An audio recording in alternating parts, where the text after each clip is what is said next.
fight a southpaw. Well on his way to coming back. Katie Taylor does it again. Look at the emotion.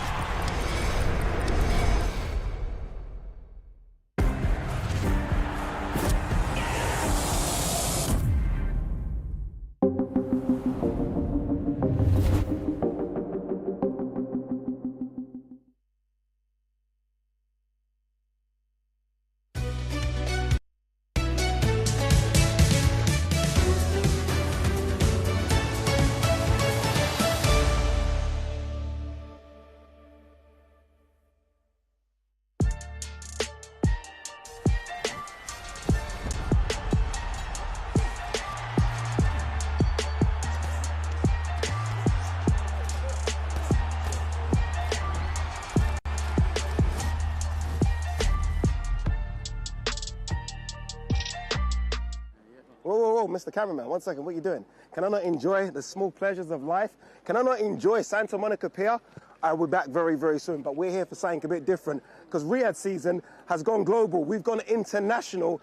Riad season has come to LA for this. Crawford versus Madrimov. Grand Arrivals starts today and it begins very, very soon. Clock in. Live on DAZN, August 3rd, Crawford versus Madrimov. How do you know you're the best? Is it the 40-fight undefeated streak? Dominating 3 divisions? Or is it that you're always looking for more? Facing an undefeated champion on the #1 boxing platform in the world, Crawford versus Madrimov. August 3rd, buy now at DAZN.com. See that there? I would never go on. Ferris wheel, I'll stay away from that. I'll stay away from all the rides, but I'll also sample some of the delights of LA. We are in West California for something very, very special. Is that Sergio Moran's boat? Is that the boat? Sergio, is that your boat? Probably is Sergio's boat. Sergio, got all that. Right things he got all that big money. Yeah. I know all the investments are here. We are here for Grand Arrivals. I mean, look how special this is. This is incredible, right? This is, as I said at the top, Riad season has gone international. We're in LA for, I think, one of the best fight cards we've ever seen in America. This is almost going back to Don King era of the 90s. It isn't just Crawford versus Madrimov. It's so much more, and I'm in the company of a couple of superstars as well. Showtime, Sean Porter, the Latin Snake, Sergio Mora. We're here. I love this. This is incredible, by the way. I mean, this is very, very difficult to stay here when I want to go outside and sample what LA has to offer. But Sergio, how good is it to be back in your turn?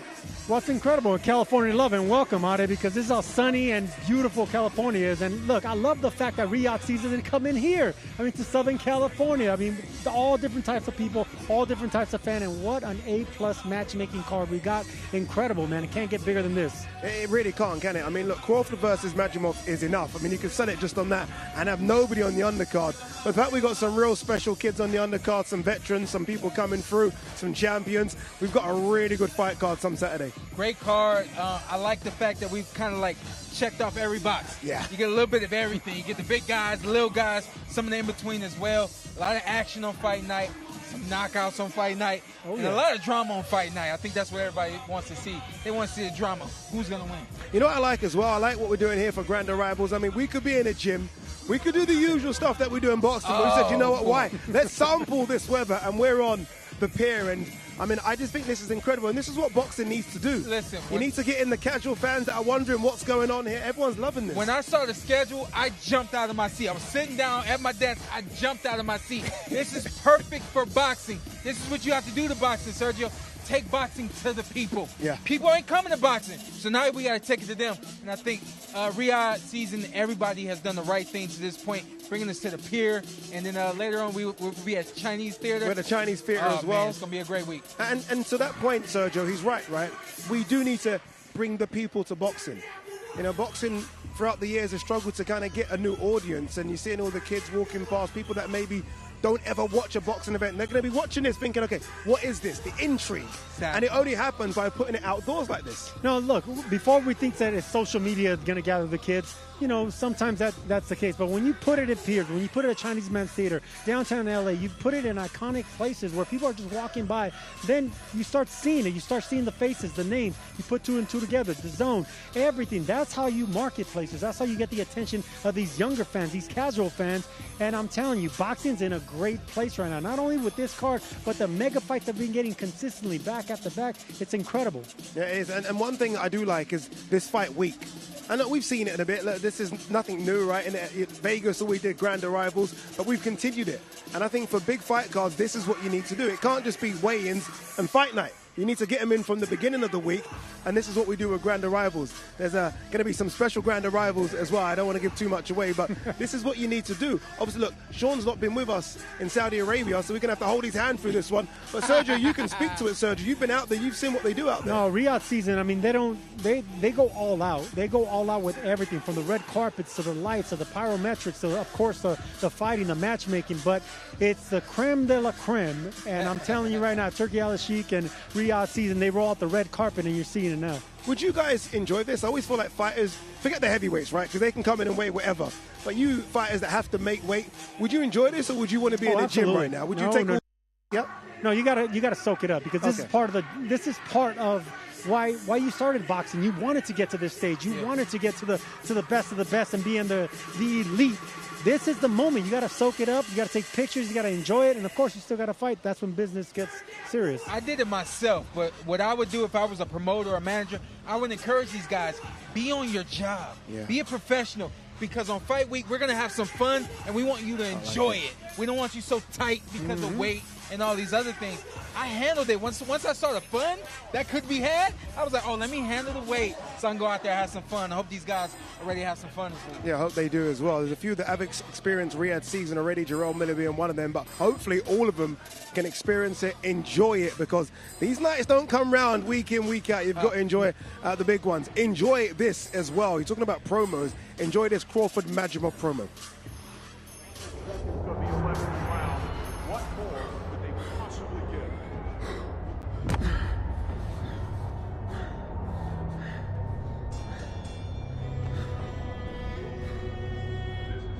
One final round to go.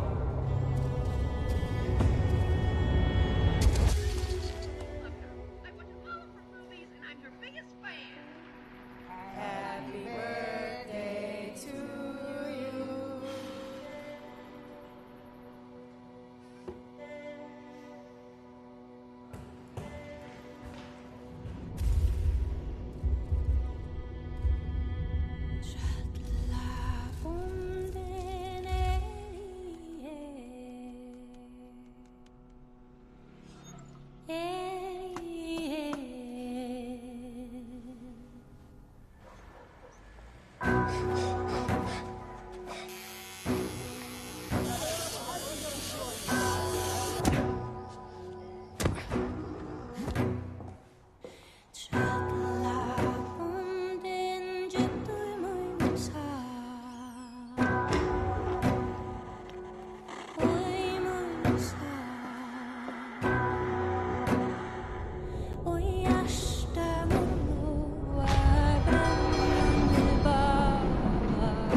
Remember the dream. Stay focused. Everything or nothing. Final round. Everything or nothing, son. Everything or nothing.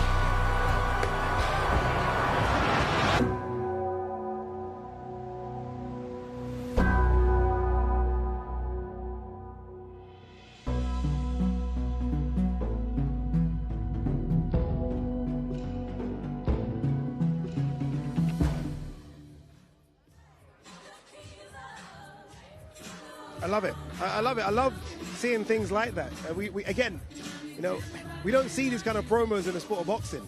But one thing that Turki Al-Sheikh has made sure that we do see is that he loves that kind of stuff. And I feel like, I watch it. We love that kind of it's stuff. True, but why haven't we seen it? Why haven't we seen it before? Well, look, it's kind of like a motion picture. You get to see what, it's like a movie, a mini movie, right? You get to see the come up of both fighters. We get it from the mud. That's exactly what we need to see. Then we've got to expose to the fans, and I love the fact that they're doing it so perfectly, the way Al-Sheikh is doing it. I love that Crawford's getting all of this love right now. Like maybe it might be towards the end of his career. He's 37. I mean, who knows how long it can go on for?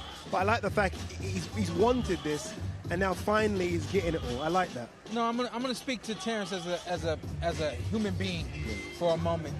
He's not a flashy guy. No, he's not. If he was a flashy guy, he'd be so butthurt that he probably wouldn't even want to fight anymore at this point because he's now getting everything that he's truly deserved 7, 10, 12 years ago, a decade ago, easily. He was a champion a decade ago. He deserved this kind of love, this kind of attention.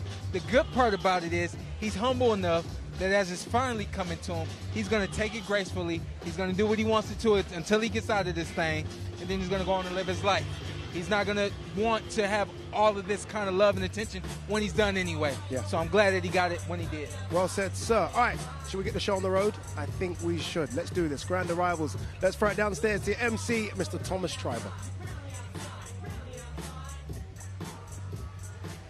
Ladies and gentlemen, welcome to the Grand Arrivals for Riad Season Card. A great night of World Championship Boxing this Saturday, August 3rd from BMO Stadium in Los Angeles, California.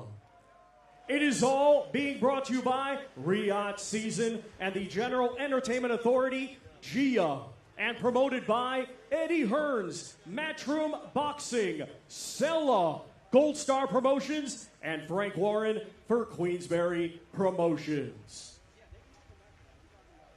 This great event will be shown in the United States on DAZN, ESPN Plus, pay-per-view, Amazon Prime, and In Demand. In the UK on DAZN and TNT Sports Box Office. In Mexico on Televisa and ESPN Knockout. And in Saudi Arabia on MBC. It will be shown worldwide on DAZN. At this time, we would like to extend a big thank you to the custodian of the two holy mosques, King Salman bin Abdulaziz Al Saud, His Royal Highness, the Crown Prince, Mohammed bin Salman, and His Excellency, Chairman of the General Entertainment Authority, GIA, Turki Al-Sheikh. All right, ladies and gentlemen, let's get the Grand Arrival started. Our first two fighters competing this Saturday in a scheduled 6-round contest in the welterweight division. First, let's welcome from Opole, Poland. He brings a professional record of 6 wins, 7 defeats, 2 of his 6 wins coming by way of knockout. Here is Makole Challenges.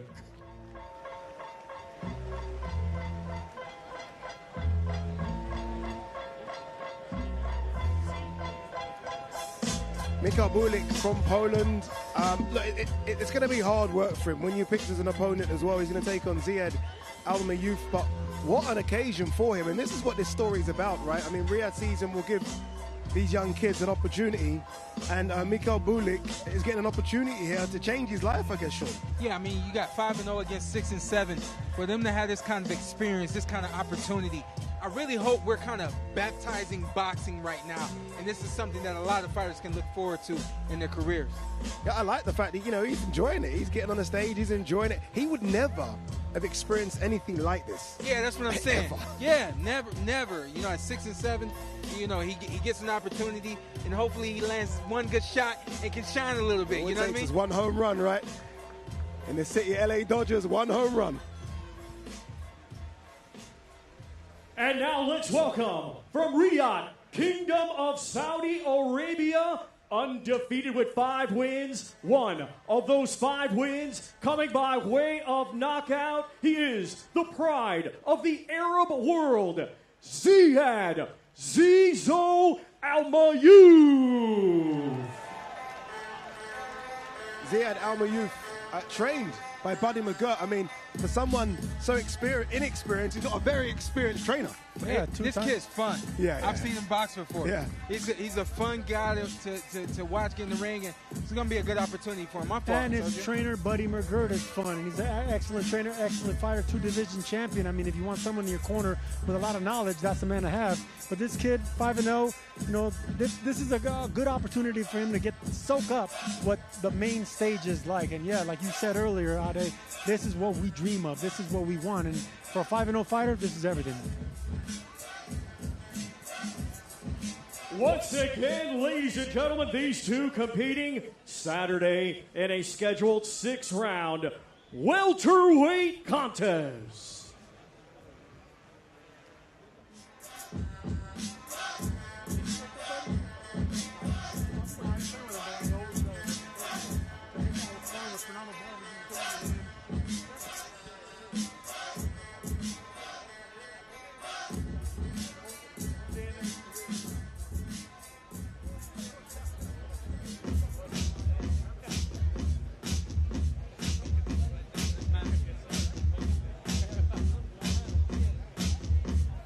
Ziad, you have boxed all over the world.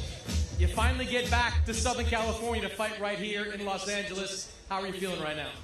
I mean, I would say Saudi superhero is on a mission abroad. You know, Batman has left Gotham City, but look, he never doesn't return. And I'm right here to do a job. I'm going to do the job and come back. But first, I want to say, Los Angeles, thank you, LA. Saudi's in LA, and one day LA will be in Saudi. I love you all. You got a big opportunity here, Ziad, in front of a lot of eyeballs on Saturday night. What do you want to show in this fight? Look, as much pressure as it is, you can talk about it, sure, but even more privilege comes with it. To be a flag bearer, to be a superhero, to be a symbol to not only a state or a city, but a country, as in Saudi Arabia.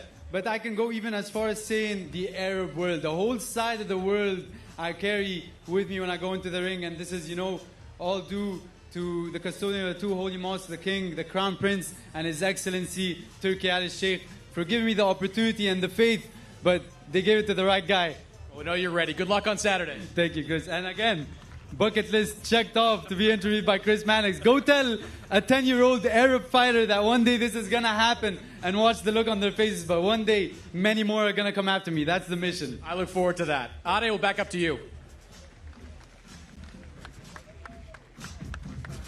I like that. I like that. I like that. I mean, bucket list Chris Mannix, though. I'm not quite sure about that. Bucket list I was Chris nodding Mannix. my head when he said that, but everything else, I mean, what a speaker. What a speaker. Talking about. Anyway, let's go back down to Thomas Schreiber. Let's continue with our grand arrivals. Our next 2 fighters competing Saturday in a scheduled 10-round contest in the super middleweight division. Let's first welcome, coming to us from Tijuana, Baja California, Mexico. His professional record, undefeated with 20 wins, 1 draw, 10 of his 20 wins coming by way of knockout. Here is Marcos Ramon Zurdo Vasquez. This is one of those fights that have gone under the radar, I think, just because the card is so stacked. But I think this is a competitive fight. Steve Nelson versus Marcos Rodriguez. As you heard Thomas Schreiber say there, Marcos Rodriguez unbeaten. Obviously hasn't fought at this kind of level before, but doesn't mean he can't fight at this level, Sergio. Well, this is exactly what, you know, it's sink or swim. You got 2 undefeated guys from polar opposite sides of the country, of the world, but this is what it means to get to the next level, the contender level. You know, so once you're 15-0, 20-0, what these guys are, the winner goes on to a bigger championship fight or a contender type fight. But one of these guys is going to fall backwards, but someone's always got to go. Someone's has got to go. Who's it going to be? Marcos Rodriguez or the guy that we're going to see next, Steven Nelson?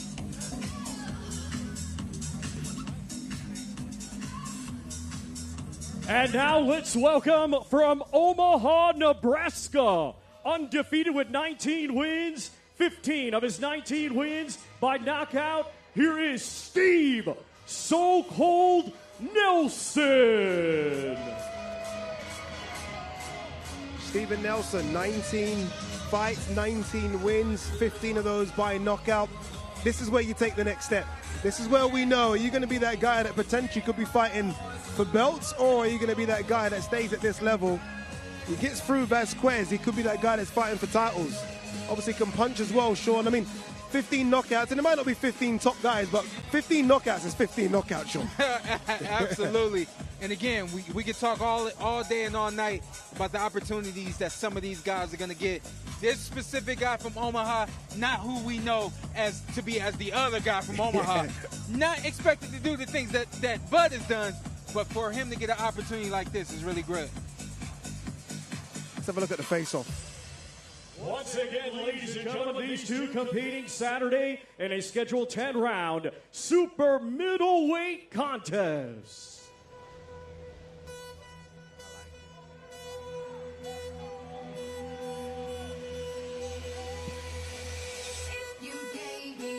I love it. It's tense. It's good. Both of them, they know what's on the line. They know what kind of card they're fighting on. They know about the opportunity. Winner, as you say, stays on. Loser has to kind of make their way back up. I love it. Every fighter goes to this period, Ade, where, you know, you're going to have to face another unbeaten fighter. You're not going to be, you know, cherry picking all through your career. So you have to fight guys like these.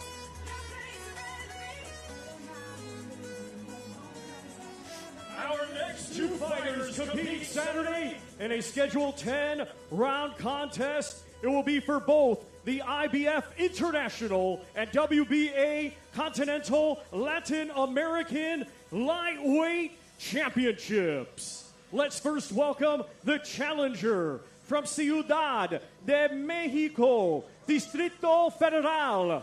His professional record consisting of 30 wins, 6 defeats, 1 draw. 21 of his 30 wins coming by way of knockout. Here is Antonio Tonio Moran. This is expected to be very hard work for Antonio Moran, just because the guy he takes on. I mean, Eddie Hearn's on the stage, and Eddie Hearn would tell you he's the best lightweight in the planet now, and that's Andy Cruz. But there's a difference, as you guys know, between amateur boxing and professional boxing. And Moran has had a lot more professional fights than Andy Cruz. How can he use that to his advantage? Look, whenever you got 37 professional fights and you only got knocked out one time, and that's by a champion in Devin Haney, you know you're the goods. You're one of those guys that you're going to test. Guys with only 3 fights. I don't care how great of an amateur you were, you still only have 3 professional fights in Andy Cruz against a fighter that has 37. One of these tough Mexican fighters that can make it ugly for anyone. I give a lot of credit for the Cuban sensation Eddie Hearn to really put him up against a tough Mexican like this, but this is when you find out what you really got, Ade.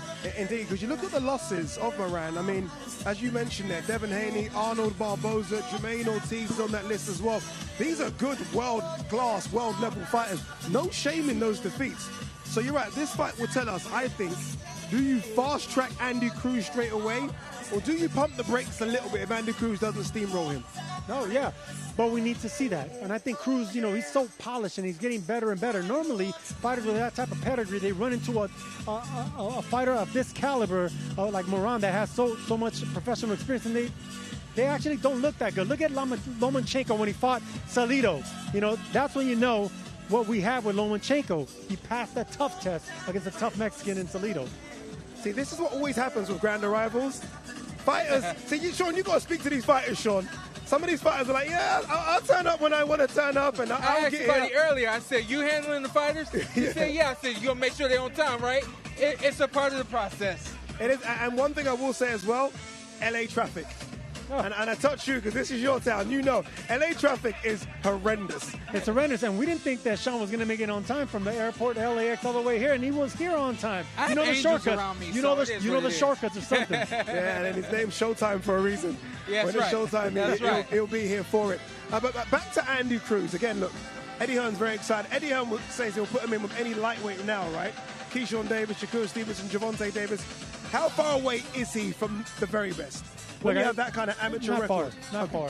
You know, because you have that experience already fighting against guys all over the world, that international experience where you faced every style from all over the country, all over the world. So it's going to be quick. I mean, you're guys like that and Akhmat Daliev and fighters like Lomachenko, these guys under 10 fights can get to a world title shot. What we've seen from him so far, though, and this is Andy Cruz, is he goes all the way. Points all the time. Points. Does he need a bit of this? Start denting people. Does he need a bit of that? You know, it's going to come. He's working with Bozy Ennis. Yeah. That part, that they're going to add that to the game. They're working on it, and we're seeing him sit down in his punches more and more in the 3 or 4 fights that we've seen him in. My main thing, though, as it pertains to fast-tracking him, you got to make sure that he can handle some resistance before you put him in the ring with the elite. Make sure he handles resistance. It's not about can he handle it. It's about him seeing it before he gets in the ring with the elite. That's something that Eddie Hearn doesn't know about. I know about that. 300 amateur fights, the first time I faced some resistance, I said, oh, shit, what is this? Yeah. Gotta go through it first. Gotta go through it. Apologies for the language there. Anyway, look, let's go back downstairs to Thomas Schreiber. Good. Our next 2 fighters competing Saturday in a scheduled 12-round contest. It will be for the vacant WBA Light Heavyweight Championship of the World. Let's first welcome, coming to us from St. Petersburg, Florida, by way of Belgrade, Serbia. His professional record, 29 wins, 2 defeats, 21 of his 29 wins coming by way of knockout. Here is the former world title challenger, Radivoje Hot Rod Kalajic. Yeah, Radivoje Kalajic making his way. They heard Thomas Schreiber say, former world title challenger, that world title shot was against Artur Beterbiev, and he got stopped in that fight. No shame, Artur Beterbiev stopped everyone. Everyone gets stopped by Beterbiev. But it's a good opportunity for him. I mean, we know how special David Morrell is, but that's at 168 pounds. I mean, you go up a weight class, you know, you're not the big boy anymore, so we'll see what he has to do against a big Kalajic. We'll see what he can do. Well, he's going to have to bring that experience from the better be it fight into this fight because Morrell is a very long, strong puncher as well. Different than Better Be It, who was more of a crunching power. Morrell has that Cuban pedigree where he can snipe you from the outside, but he's also tough on the inside. But that experience, like Sean talked about, it's experience, and once the fighters get weathered, they can handle, you know, beasts that they put in front of them. And now let's welcome a native of Cuba. Now fighting out of Minneapolis, Minnesota. He is undefeated with 10 wins, 9 of his 10 wins coming by way of knockout. Here is the undefeated former WBA super middleweight champion of the world, David Moran.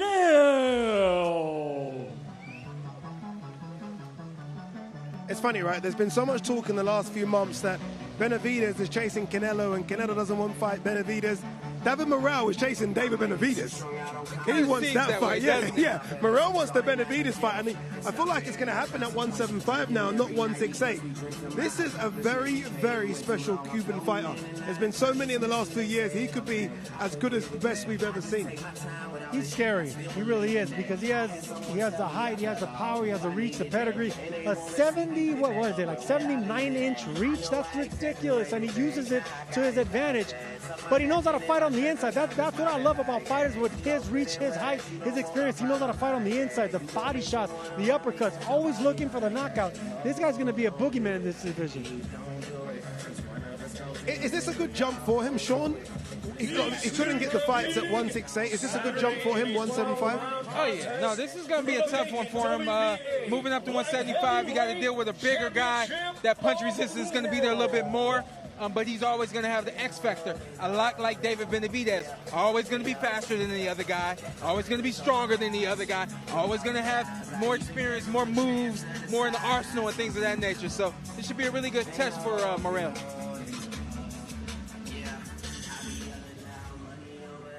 All right, big opportunity and a big test in front of you in David Morrell. How are you feeling about this fight? I feel great. I'm excited to be on this big event against a fighter like David, so I can showcase my skills, and I'm just excited. He comes to fight, I come to fight. It's going to be an exciting fight. This guy was impossible to beat at 168 pounds. What's the key for you in beating him at 175? Just be myself and do what I'm good at. We have a game plan, and we're going to stick with it. All right, well, good luck to you on Saturday. Thank you. David, we'll turn to you. First fight for you at 175. How are you feeling at this weight? Man, I'm feel good. It's a long time. I'm not fighting 175, so I'm come back after a long time 175. Yeah, I'm ready. I'm ready for the new division, for the new everything. I'm ready. What do you want to show in this fight? Man, the same every time. You know, the good back is a good job for my fans, for good job for my people. Like that's it. It's the new David Moreno, the same David Moreno, 175. Good luck, David. Oh, thank you. Appreciate it. Adi? I'm a big fan of David Morel. I have to admit, I'm a big fan of him. I like the fact that he's picking up English as well. It helps. It really does. It helps your sell, helps your growth.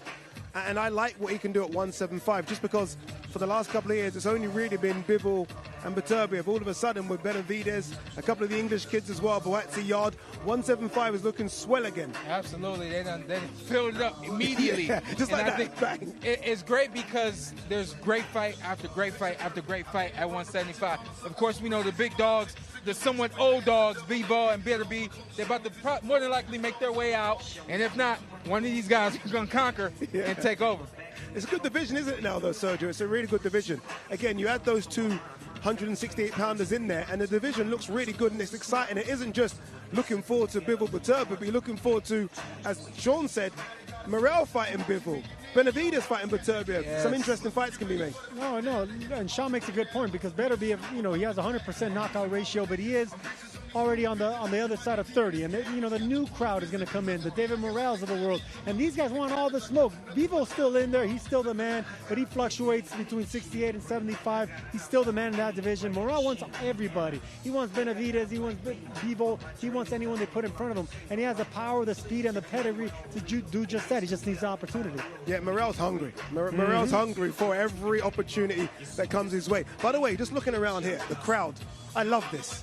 I love the fact that you get a crowd, and it's really good to see as well. Listen, I know we're still early in this program, but I would say mission being accomplished. Yeah. Well, everything we wanted was people to just stop, take a look, what's going on. Oh, yeah, and we'll be right back here tomorrow to get y'all a little bit more, and then we want y'all to come on over to the BMO on fight night. That's exactly what we want. We're waiting for a couple of the heavyweights to turn up. A big one as well. I really do like it. Jared Anderson versus Martin Makole. For me, I think that could be fight of the night. I don't think there's going to be any backward steps. One thing Jared Anderson struggled with is that no one seems to want to fight him. He's almost having to chase people around the ring because no one wants to stand there and fight. In Martin Makole, he's going to get what he wants. He's going to get a big guy that stands and trades. Yeah, that's exactly what he needs. And I'm hearing that this guy's something serious. So you guys are throwing around some crazy bets. Jared Anderson is the next at heavyweight. Yeah. It don't stop on fight night. But from what I'm hearing, it's supposed to be a good one. Yeah. That's not what Ade says. I mean, we're going back and forth. I love Big Baby. I love Big Baby Anderson, but I love Makole. I think this is a 50-50 fight. I say it all the time, but I'm going to say Anderson with the body shots. He fights like a smaller man. He fights like a light heavyweight. He's athletic. Makole's a beast. He can punch through walls. Both these guys can punch through walls, but only one of them's more athletic. But me and Adi disagree here. He likes Makole. I think Anderson, this is going to be maybe his I'm swinging towards my African brother. I don't know. Maybe a bit of bias there. But one thing I will say is the door's now open for Jared Anderson to be the face of American heavyweight boxing. Absolutely. Deontay Wilder, we think that's probably done right now. Jerome Miller's coming towards the end as well. Jared Anderson's only, 24, 25? Yep. Right. He's still a young pup. And that's why I take it so personal when you say some of the things that you say about Jared Anderson. I'm going to let you keep Let me it, slide. though. Let me slide. Because I understand where you're coming from. Yeah. But at the same time, you got to understand that for us in the United States, we haven't seen an American heavyweight with this kind of skill, this kind of athleticism, and kind of like the full package. He's the first full package in a very long time. With the current heavyweights, we're seeing them all like 6'7", 6'8". Is he slightly undersized, or is he almost the perfect size for a heavyweight? I think he's the perfect size. And he's still growing.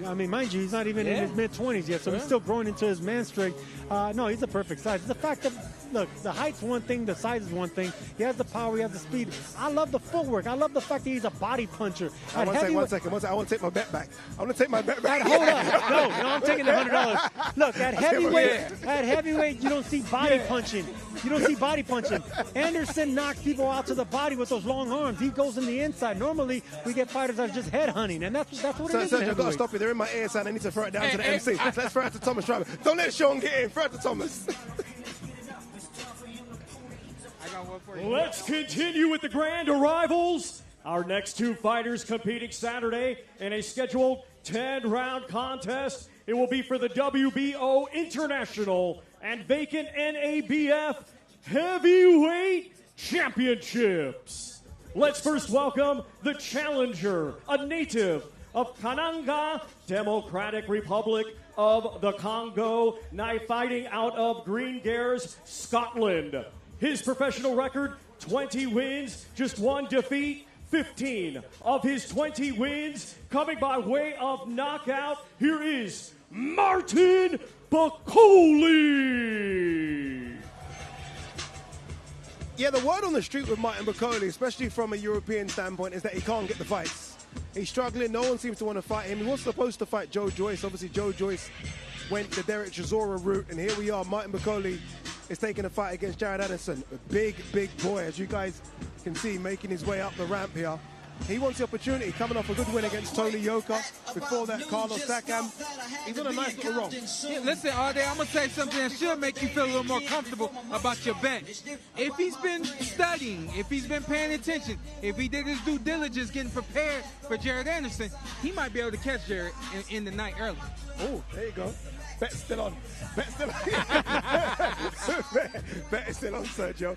But this is what we want, right? This is a pick-em fight, a 50-50 fight, and that's what we want on these fight cards.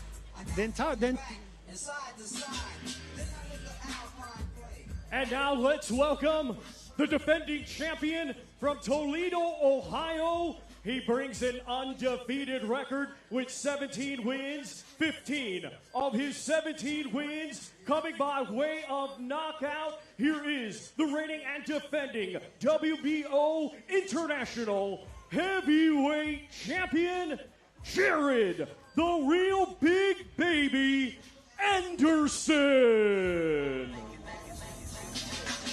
Here comes the future. Here comes the future of the heavyweight division. And at 24, he has the age for it, right? You look at the heavyweight division right now, and all the top guys are late 30s, mid-30s. He can almost avoid them all and wait for them to pass and be the last man standing, really. Well, I don't know if avoid's the right word, but yeah, I mean, age them out because they already did what they had to do. The Deontay Wilders of the world, they already did what they had to do, made a boatload of money. This is his time now. I mean, he had a successful amateur career. He was a national champion. He's undefeated. He's knocking out everyone that put him on. And look at him, making his way in the red carpet with swagger. He belongs here. He does. Big baby belongs here on this stage. And you boys from Ohio, I don't know what it is. You guys bring that swag, Sean. It's what we do. It's what we do. Look at that chain. I mean, jeez. He is built for this moment, though. All lights on him, all eyes on him. This is what he wants. I feel like this is what motivates him. You know, when he turned pro and burst on the scene on ESPN, I thought he was doing all the right things. Very, very flashy, making people notice him before he even got in the ring. Oh, this is the face-off. It will be for the WBO This is going to be one hell of a fight, this one. NABF Heavyweight Championships.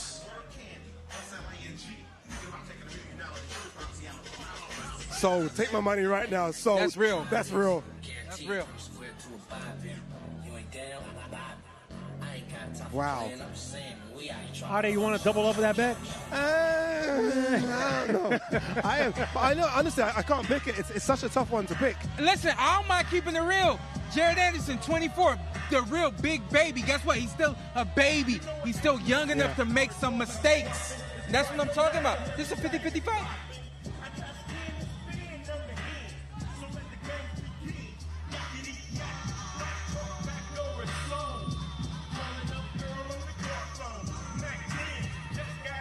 Martin, it's been 10 months since you've last been in the ring, but you finally get that big fight that you've been looking for. How are you feeling headed into this fight? Thank you first to Excellency to having me today. And I want to say thank you too much for my team. And I'm in America to do a business. I'm not here to joke. I'm not here to play. It's a big puncher you've got in front of you in Jared Anderson. What is the key to beating him? I'll knock him out. Good luck, Martin. Thank you so much. Well, Jared, just heard it right there. He's going to knock you out. What do you think? Hey, man, I can't wait to see it. I can't wait for him to show me, man. Y'all know what's going on. You've certainly got the swagger of a heavyweight champion. Do you believe this is the fight that gets you one step closer? Every fight gets me one step closer, man. I'm here to win. I'm here to perform. I'm here to put a show on for the crowd. As you can see, they're excited already, so I'm just here to do my job. You said after the last fight you wanted a guy that's there to fight. This guy certainly looks like he's going to be there to fight. Is this the kind of fight that you think you can look great at? 100%. He coming forward. He coming nowhere but to stand right there in the middle of the ring. I love it. I want to see it. You know what I mean? Good luck, Jared. Thank you. Yeah, this is what Jared Anderson needs, a fighter that's going to be in front of him and I think showcase all of his skills as well. And I think he's going to need every tool in that tool bag to get rid of Martin Makole. Yeah, I think so as well. I think that it's not going to be just the speed, just the movement, and the athleticism for him on fight night against this guy. He's going to need some serious power against Makole. Yeah, and you can see from the face-off as well, these guys were nose to nose. And Makole ain't come here to play. Makole's come here as well because he knows it'll be his biggest win as well, and it catapults him into the mix for the top guys. I mean, look at that face-off. I love it. That was a hell of a face-off right there. And for anybody watching this is what you want to see. Two heavyweights, and one of them being as serious as Makole is, and the other one playing it off. Yeah. You know what I mean? That was perfect. Eddie Hearn there just saying, look, Martin Makole's serious, you know. Don't muck about. This could be your division in a couple of years. Just keep this one locked in, Jared. And I think he will as well. There you go, nice little crowd here. Remember, this is day one. Can't wait till we get to day 3 and 4. This is going to be something really, really special. I think Andy Cruz is here, by the way. I think he's here. I think we're ready to go to Thomas Schreiber again. Let's go down to your MC.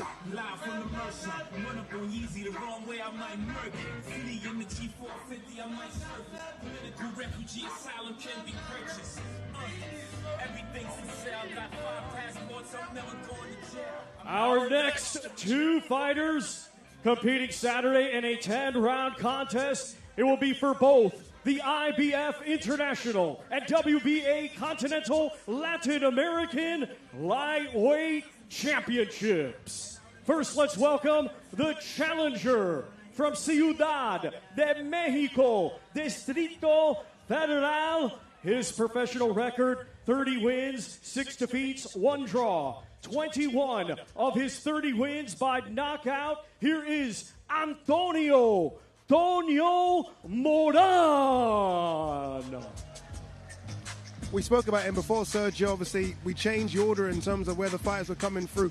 Here is Antonio Moran, and you mentioned this is a guy with 37 fights and only 1 knockout defeat. That was to Devin Haney. Look at the other defeats. I mean, Arnold Barboza, Jermaine Ortiz. He's not losing to bad fighters. He's losing to world-class fighters. Yeah, you can't teach that experience. I mean, look, whenever you have a successful amateur like Andy Cruz, and then you have a successful professional like Moran here, Antonio Moran has been to the top. He's only lost to the absolute best. You carry that experience. You carry that hardship, you know. So you're dealing with fighters that haven't been through that fire. You got to show them that fire. And he'll have the crowd here as well, won't he? Obviously, as a Mexican, obviously we know this is the Mexican area. He'll have the crowd here as well, won't he? Oh, he'll definitely have the Mexicans out there. And the Latinos. I mean, there's a great fight card. We all know that. But, yeah, fan bases, they matter, and fans matter, and this man's going to have a lot of fans there. It will be. It won't be easy, let's be honest, because the guy he's fighting, I mean, if you speak to any boxing person, they'll tell you Andy Cruz is very, very special. He's going to make his way up now.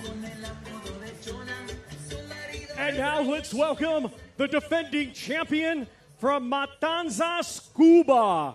Undefeated with 3 wins. 1 of his 3 wins coming by way of knockout. Here is the reigning and defending current IBF International and WBA Continental Latin American Lightweight Champion, Andy El Diamante Cruz. Sean, it's not a given that every standout amateur turns out to be a standout pro. I mean, some have done so, right? And that's the path many do go down, but some amateurs don't know how to switch over to the program. I think he will switch over. Yeah, no, I've seen it time and time again. I'm 36 years old. I've seen Still young enough to come back, Sean. Still young enough to come back. I've seen 2 or 3 quads where there were plenty of fighters that were elite as amateurs, and you probably never even heard of them as pros. Wow. This guy, he's set apart. Yeah. Eddie Hearn absolutely loves him. Eddie Hearn, his promoter, thinks he's ready now for the top guys. Let's see what he does against Moran, who's been in there with the top guys. Let's see if Andy Cruz can dispatch of Moran, maybe the way Devin Haney did.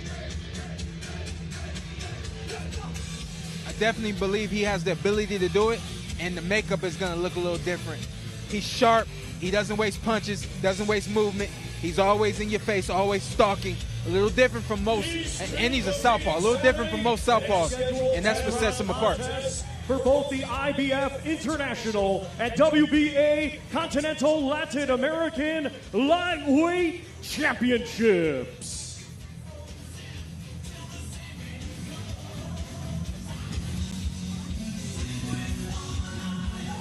I think yeah, they are speaking to each other. I don't mind that. I like it. Talk a bit of smack. It's always good. I think Chris Mannix is going to get in here and have a word with Andy Cruz, and I think Moran as well.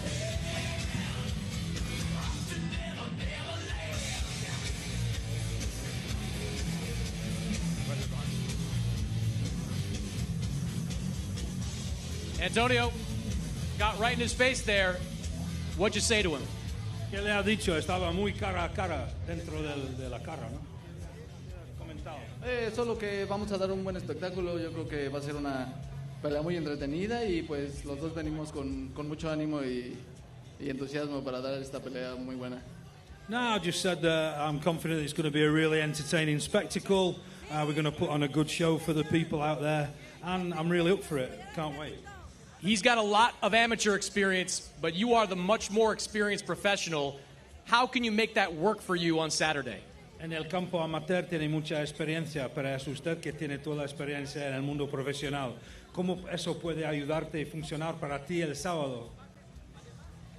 Pues creo que los dos estamos aquí porque estamos en el mismo nivel, ¿no? Yo creo que, como dicen, la experiencia de arriba en el profesional puede ayudarme un poco, ¿no? Ya son 38 peleas las que llevo, entonces, pues sí, puedo sacar un poco la veteranía que tengo ahí para ayudarme.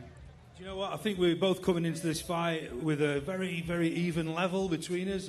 We're very evenly matched.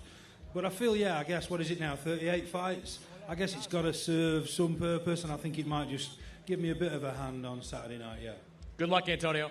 Thank you. Muchas gracias. All right. Thanks very much. We'll turn it over to Andy Cruz. Andy, big smile.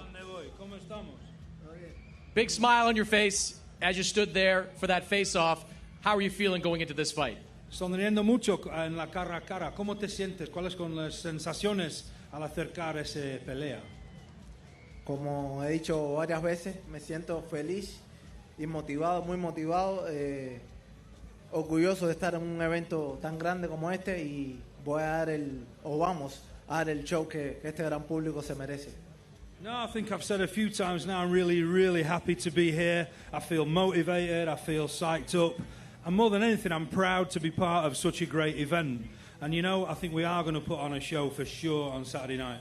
Fourth professional fight for you. How much have you improved over the last couple of years? Entonces, solo la cuarta pelea para ti, pero en cuanto a tu mejoramiento, muy rápido, ¿cómo has mejorado desde fichar como pro?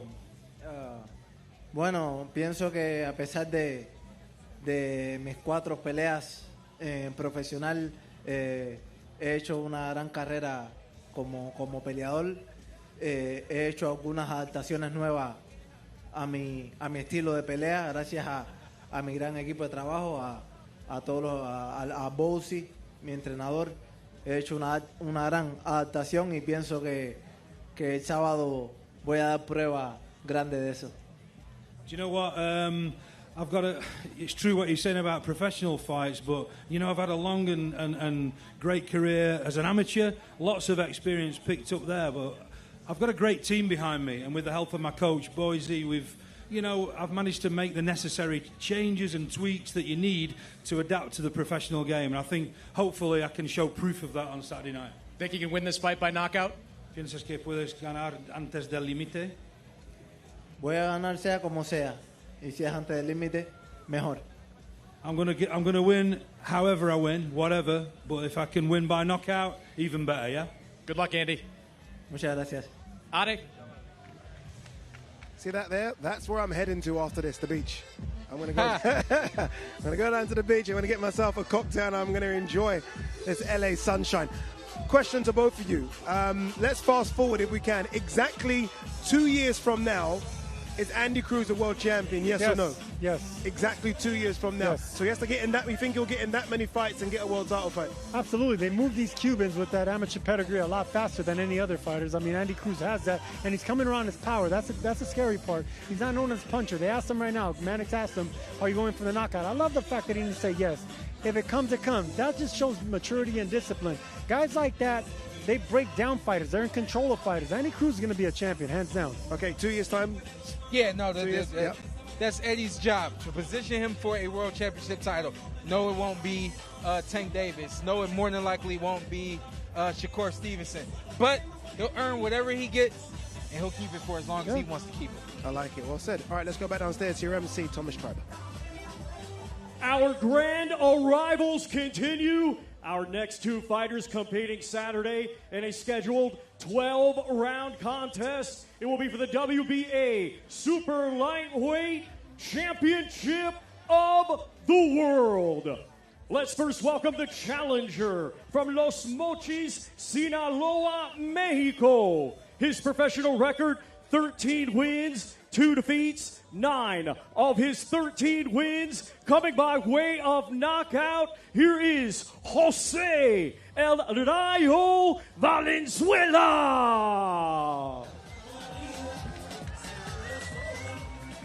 I think, Sergio, that this could be a fantastic fight. I really do. I know Valenzuela is moving up from 135 to 140. I don't think that's a bad move. I think he looks good at the weight right now. But I go back to that performance against Chris Colbert last time out, and it was outstanding. It was almost perfect, and he's going to need to be perfect against Pitbull, but I think he's got the capabilities to do so. No, not only that, but he has a style that frustrates Pitbull Cruz. If you remember, Cruz had trouble with Gio Cabrera. In a split decision, he ended up pulling out. But this is a man that's just as tall as Cabrera, a southpaw like Cabrera, and he has actually a better team than Cabrera. I think he has a better team, a better way of looking at a fight. I just think he's a better fighter. This is going to be a very tough fight for Pitbull Cruz. Yeah, and what an opportunity as well for Valenzuela. This is a life-changing opportunity. Remember, this is the co-main event now as well. He's fighting for a world title. It's going to be at the BMO Stadium, undercard of Crawford, Madrimov. It doesn't get much better than that, but the guy he's fighting is a bit of a beast as well. Let's bring in Pitbull Cruz.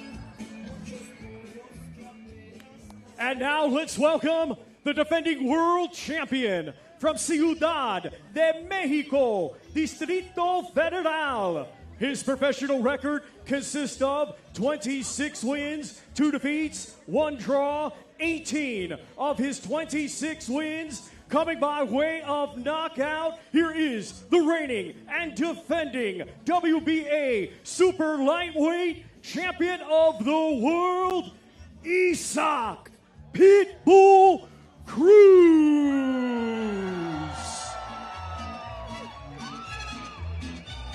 The crowd love him. They love him. You know what? They love his fighting style. He comes in the ring and his mission is to take your head off, not to box, to take your head off. I gotta keep it real. When he fought Tank Davis, Tank was moving as much as he was moving because he had one hand. Yeah. But the way he fought Tank and the way that fight ended up going, even though he lost, it gave the perception that Tank was running away from Isaac Cruz. Yeah. Isaac has taken that night and made it. People love this man, Isaac Cruz, because of that night. Yeah. And he's done nothing but, he swings for the fences with everything. You gotta love him. It's crazy, and he loves it, and he takes it. By the way, they had to put him in the van. They didn't let the crowd know he was here. because they would have mobbed him. Yeah. So they stuck him in the band and quickly snuck him out. But look, I think he's such a good addition to this fight card. And I think this could be sleeper fight of the night. It really could. Two completely different styles. Ade, we're talking about, the fans and about Mexicans. I mean, these right here, there's two Mexican fighters, one from Sinaloa, another one from the capital city. I mean, it doesn't get bigger and better than Mexican pride right here.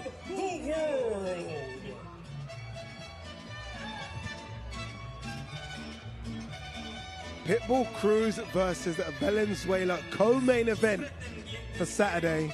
Great co-main event as well. I mean, this is a main event in itself. Any other fight card, this is topping the fight card. This is co-main. I keep hearing interviews of Valenzuela saying that he's going to knock out Pitbull Cruz, something no one has been able to do, and something that pretty much Tank couldn't even hurt him. Valenzuela says he's going to knock him out in the best shape of his... We hear it all the time. But this is a man that really believes in himself. Look at the height difference between these two. That's incredible. Chris Mannix is going to get a word of both.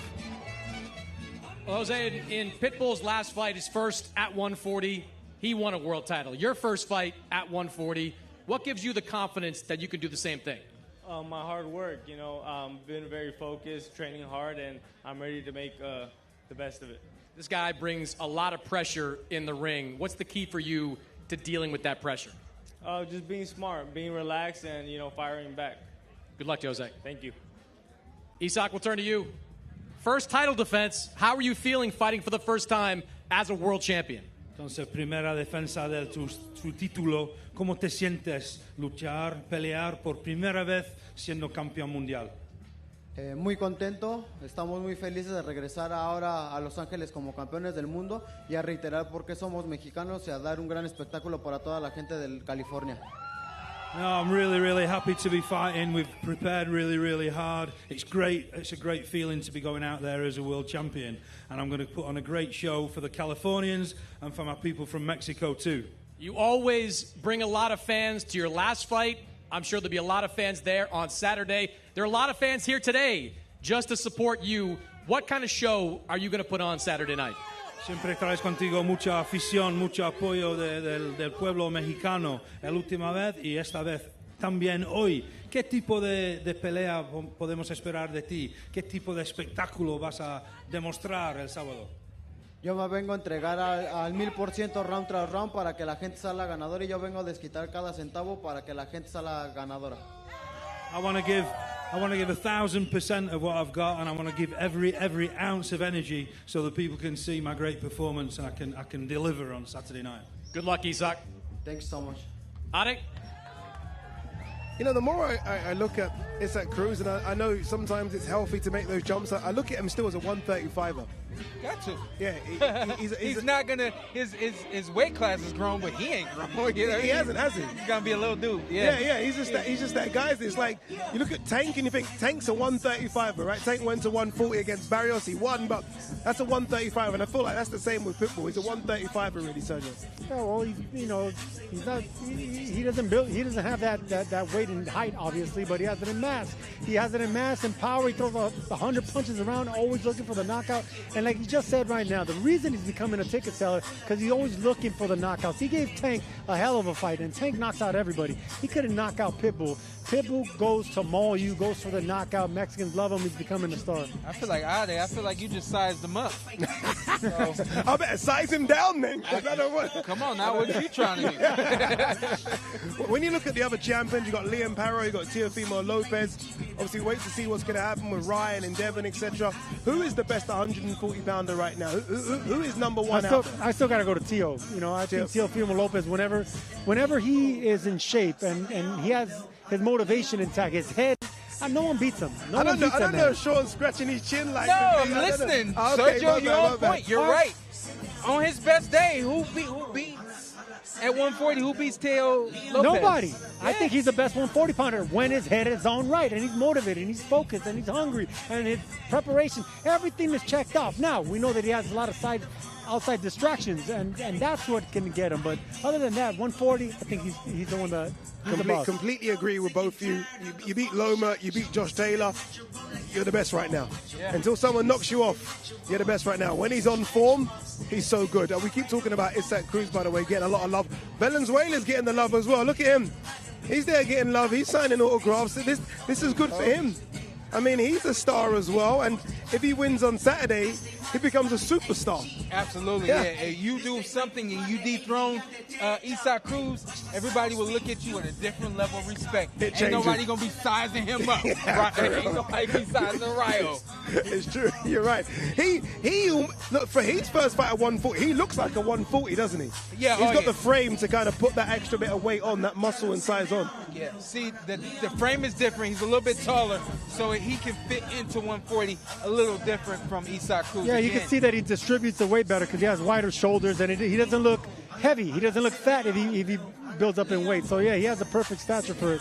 To what Sergio said about his team, if they can find the timing, the right positioning, they definitely got a great shot against Isaac Cruz. Yeah, that team obviously being Robert Garcia is training. We know how good Robert Garcia is a trainer. I'd love to see him get that love.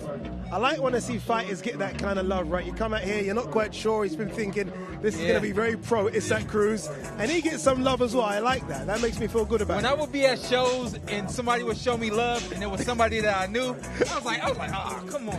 But once you start to grow into this thing and people start to really recognize you, it do something to you, right, Sergio? It makes you feel a little different. I wouldn't know. I was hated and despised by a lot of fans, but I soaked that up. I soaked that up. I was like the heel in wrestling, but I loved it. But after the contender, things changed. They certainly did change. The money went up. Everything went up. Anyway, let's right back downstairs to Thomas Triber. Some heavyweights are here. We continue now with the big boys of boxing. These two competing Saturday in a 12-round contest in the heavyweight division. Let's first welcome from Brooklyn, New York, and proudly representing the country of Belize, his professional record consisting of 26 wins, just 1 defeat, 1 draw. With 22 of his 26 wins coming by way of knockout, please welcome Israil Big Baby Miller. I spoke to Jarrell Miller yesterday, and you guys are going to see it as he makes his walk here. He is a lot slimmer than the guy that fought Daniel Dubois. 45 pounds, he told me. He is slimmer than that guy, and he needs to be. He was far too big on that night, Sean. Yeah, too big. The conditioning and preparation has always been his Achilles heel. But when he's well prepared, he can go out with the best of them. And especially against an Andy Ruiz who's been out of the ring as long as he has. I like this. Yeah. And we just don't know. We just don't know, Sergio, what Andy Ruiz is going to turn up. The last time Andy Ruiz fought was 2 years ago against Luis Ortiz, and it wasn't a good Andy Ruiz either. No, it wasn't because of inactivity. Andy Ruiz may be a chubby guy, but he has fast hands, So in order to have those fast hands being accurate, you have to be active, man. And whenever you're not active, that's when everything goes out the window, the distractions. We know that he's not the most strictest and disciplined fighter outside of the ring with his weight. He needs to be active, and that's a dangerous fighter. It's going to be a very tricky fight for him because of inactivity. Yeah.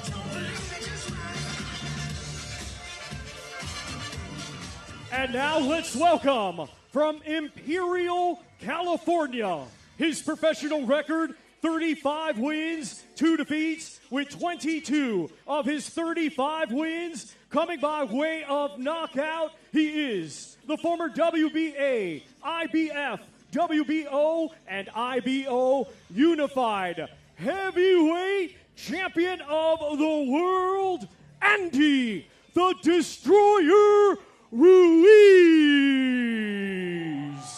Come on, man. Sometimes I wonder whether or not it was a gift or a curse, that fight against Anthony Joshua, becoming unified heavyweight champion, because he admitted that when he won that, he went off the rails. He went off the rails, he lived the life, he did what a lot of kids would do, maybe not a lot of champions.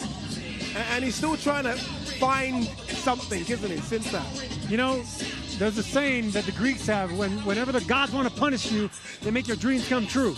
Andy Ruiz had all his dreams come true. The money, it went from 0 to 60, millions, tens of millions of dollars. This guy became a star overnight. And I'm telling you right now, that comes with a curse. That comes with responsibility. And some people aren't handled or meant for it. But once you get past that darkness, like Andy Ruiz has, then you see the light, baby. Here we go, Sergio Shakespeare Mora. Yeah. The heavyweight division. Come on now. Aside from the fact that there has been a 2-year layoff and the fact that Jarrell Miller lost his last fight, I can't wait for this one. I can't wait. Don't blink on this one. Two big heavyweights, they're both fast. You know, on their best days, this is a clash of the Titans. Look, man, I'm telling you right now, this is the type of fight where it could end in a knockout. This is going to end in a knockout. I know. And listen, I'm excited about this matchup because you got an active former champion against a guy that just got stopped on the big stage. It's do or die for both. Both of them have a lot to prove. One chubby guy with fast hands, another chubby guy with fast feet and already been to the top. It's a quality matchup. You can't call a grown man chubby, all right? Heavy. Well, Jarrell, hardly recognize you. Seemed like you're down a pretty significant amount of weight for your last fight. How are you feeling? Man, I feel great. You know, I wasn't eating no glizzies like my man Andy in that gym, hitting the weights, put down the tacos, burritos, the burgers, and hard work, man. We was in Philly just grinding out in the dungeon. Like, you know me, man. I come to win. I come knock people out. I destroy people. You know, his name's Destroy, but I'm really want to destroy people. You know what I mean? So, ready to work. Feels like it's come full circle. You're back here in the U.S. working with Eddie Hearn once again. Does it feel like this is your opportunity to get back what you lost? 110%. You know, me and Eddie have a bromance, love and hate relationship. Sometimes shit don't go as planned, but that's life. You become men, you have a conversation, you move on, move forward. This was the man that replaced you back in 2019, got what you were after. Does that give this fight any extra juice? Oh, hell yeah, most definitely. It's not personal, but, you know, Andy got that big check. Now I got to fuck him up. You know, plain and simple. I'm going to turn his ass into burritos and nachos after this one. Good luck, Jarrell. Let's go. Well, Andy, burritos and nachos, what do you think of that? Well, burritos and nachos been helping me become a champion of the world. They help me win all my fights. So there's nothing fun about that, you know, and that's exactly what I'm going to do on August 3rd. I'm going to win. I'm going to get this victory. The victory is going to be for God. We're going to get this win, man. Like I said, everybody, it don't matter how big you are. It doesn't matter how tall, how much muscles you have, is what you have inside, and I have a really big heart. It's been almost 2 years since we last seen you in the ring. How sharp do you feel coming into this fight? I feel really good, man. I feel sharp. We did all the hard work in the gym. Yeah, I had a two-year-long layoff, but doesn't mean I wasn't outside of the ring, you know. I was still training. I was still disciplined. Even though through my ups and downs, God was with me, man, and that's exactly what he's going to do with me. On Saturday night, we're going to win. I don't think there's anyone that questions your talent in the boxing ring, but I think some people might wonder, does Andy Ruiz still want it like he wanted to become the heavyweight champion back in 2019? How would you answer that? Of course I want it, man. I'm hungry. I was a unified heavyweight champion of the world, and boom, it went away. So exactly, I want it back. I want it back. I know exactly what I did wrong, and I know exactly what I'm going to do right. So the first thing I got to do is win in August 3rd. I'm not saying it's going to be an easy fight, but God willing, it's going to be an easy fight. Good luck, Andy. Thank you. Adik. Some big boys there, right? Andy Ruiz, Jarrell Miller. There were a few big boys fighting in Riad back in March as well for Knockout Chaos. You're going to really enjoy this. Here's a snippet of the documentary that was made for that night. I think it's my Muhammad Ali moment. Anthony Joshua, Francis Ngannou. It is Godzilla against King Kong. What happens when you hit Francis Ngannou and he doesn't move? What they're doing here is taking boxing to the highest stratosphere. It almost seems like we're living in a bit of a fantasy world.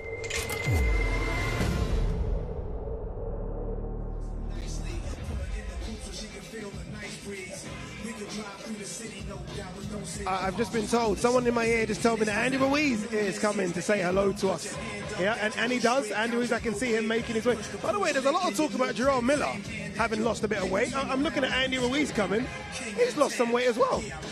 No, he he's looks still a bit chubby. slimmer. He's still chubby? Okay. But look, this is, I wouldn't say this is do or die for Andy Ruiz, but when you've had no fights in 2 years, when you've only had 2 fights since the AJ loss back in Saudi, feels like a lifetime ago, you need, right? You need to get busy. You need to get busy. Here comes the former unified heavyweight champion of the world, Andy. What's that to do?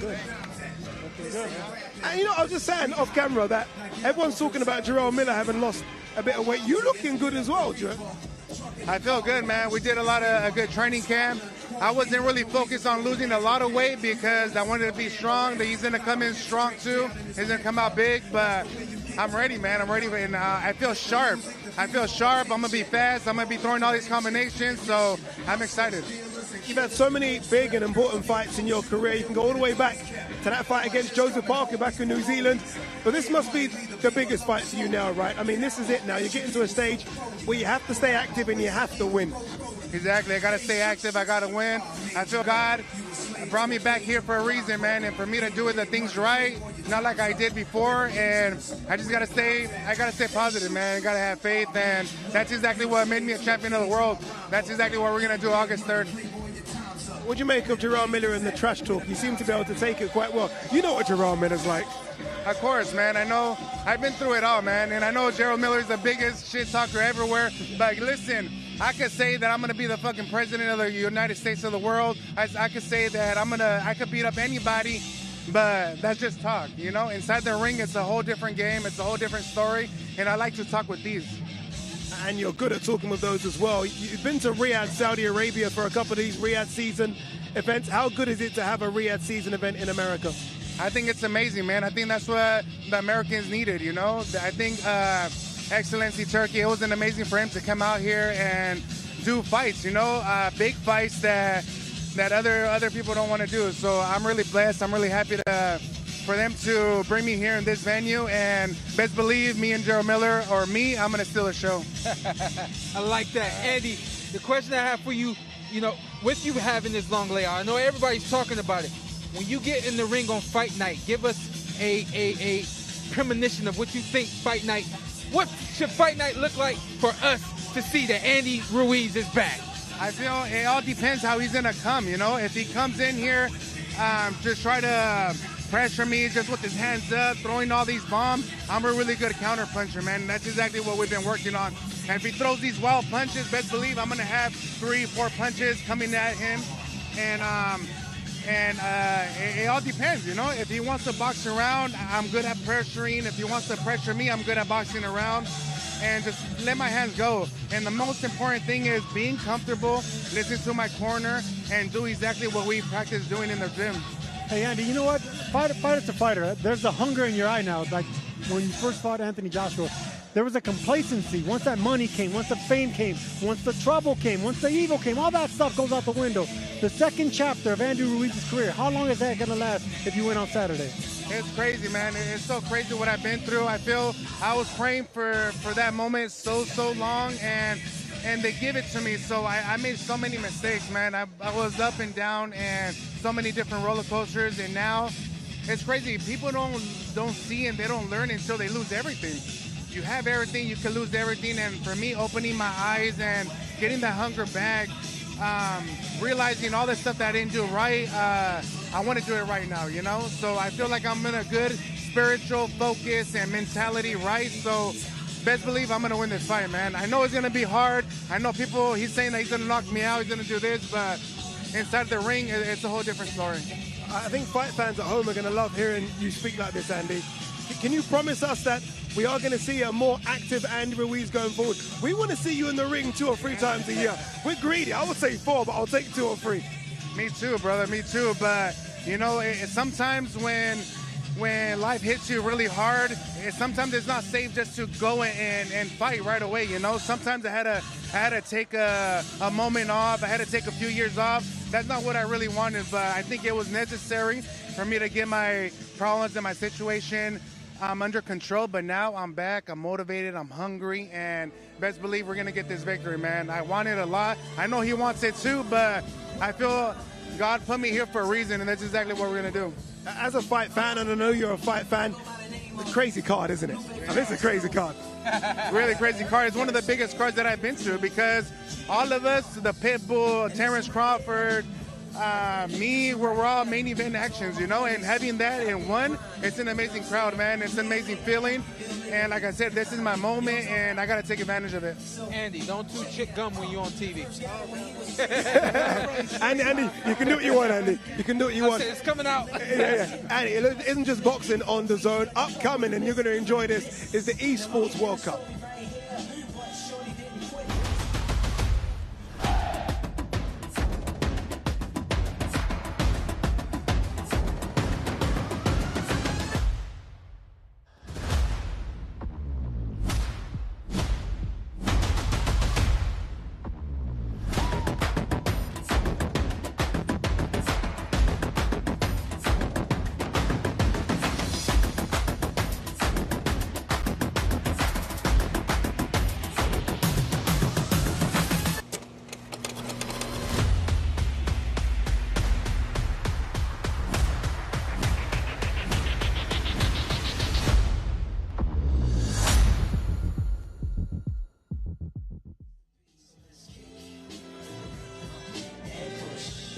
Beautiful. I love it. You know what the thing is? I say I love it, I can't swim. So that's quite scary to me, actually. It looks good, but I can't swim. So I'll stay on this side. I'll stay on this side. Big baby, Israil Miller, has joined us. And the first thing, like I said this to you yesterday, but seeing you now stand up, you're looking good. You're looking good. Oh, he got moves as well, Don't yeah? do that. He got Don't moves. do that. Yeah. Don't do that. Don't do that. I'm feeling good, man. Don't get me going. Yeah, it's been a long time since I felt this good. Yeah. It's been a long time since I had a real training camp. I'm down 40 pounds. I'm going to fuck my good friend up, Andy Ruiz, up. I'm going to kick his ass. I ain't talk too much in camp. I didn't have nothing to talk about. When I talk shit, I believe in it. But like I said, my last fight didn't go predicted. It was a short camp. I shut the fuck up, took my ass to the drawing board, got in shape. After this fight, I'm really going to talk shit. But until then, we got work to handle August 3rd. How difficult was it for someone like yourself, as you say, that talks a lot up, you know what? How difficult was it to suffer defeat last time out? It was hard, man, because it's one thing to say somebody better than you and they beat you. I beat myself.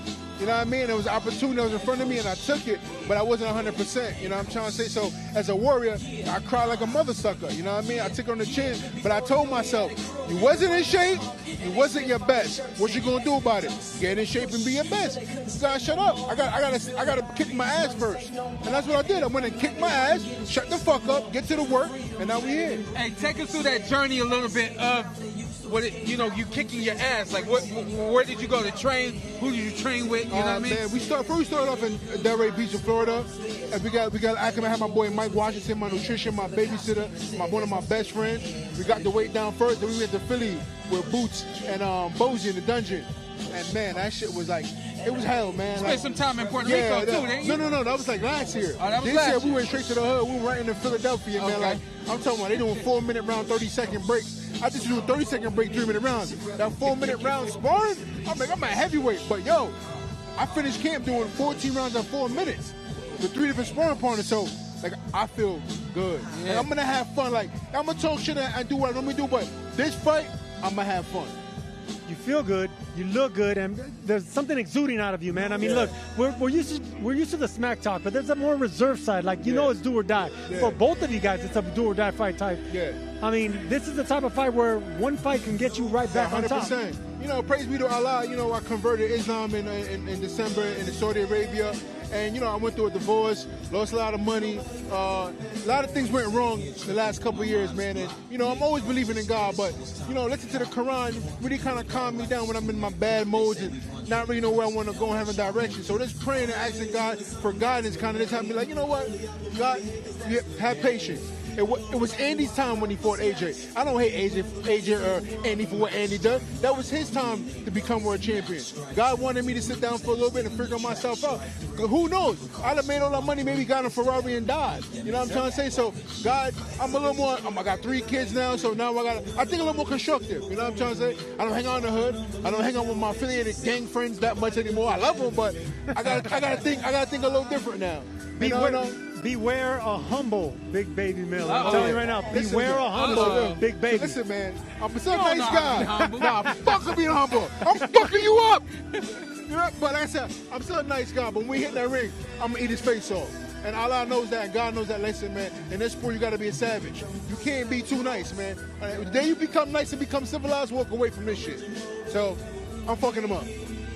Still very, very scary. Still very, very scary. Big Baby, Jerome Miller against Andrew Ruiz. All right, let's go downstairs to Thomas Schreiber for the big one. Let's now welcome our main event participants for this Saturday. They will be competing in a scheduled 12-round contest. It will be for both the WBO Interim and WBA Super Welterweight Championships of the World, and it is a final eliminator for the WBC World Title. Let's first welcome, arriving in a red 1966 Ford Mustang from Khiva, Uzbekistan. He is undefeated with 10 wins, 1 draw, 7 of his 10 wins coming by way of knockout. Ladies and gentlemen, here is the reigning and defending WBA Super Welterweight World Champion, Israil, the Dream Madrimov.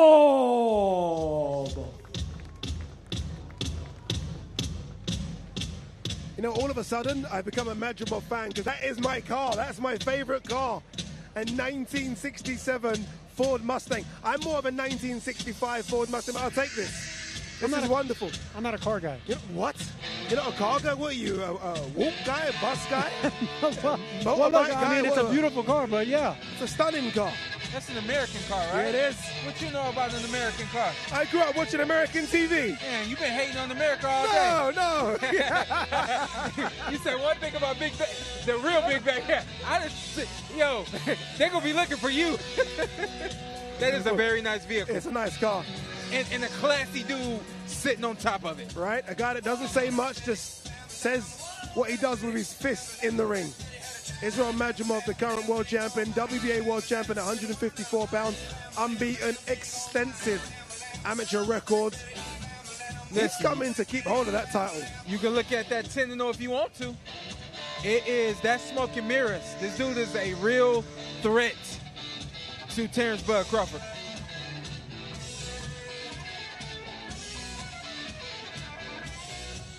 Come on, cameraman. You had one job, cameraman. Come on. I can honestly say this is one of the flyest situations I've ever been a part of in boxing. It is crazy, isn't it? Yeah, this is just, it's fly, it's sexy. I love it. It's all that. You know what it is? I don't know if Madrimov loves it. He seems like such an understated guy. He just wants Saturday to come. Yeah. Oh, that's a crazy shot, that. Look at that shot there from overhead on the drone. That's incredible.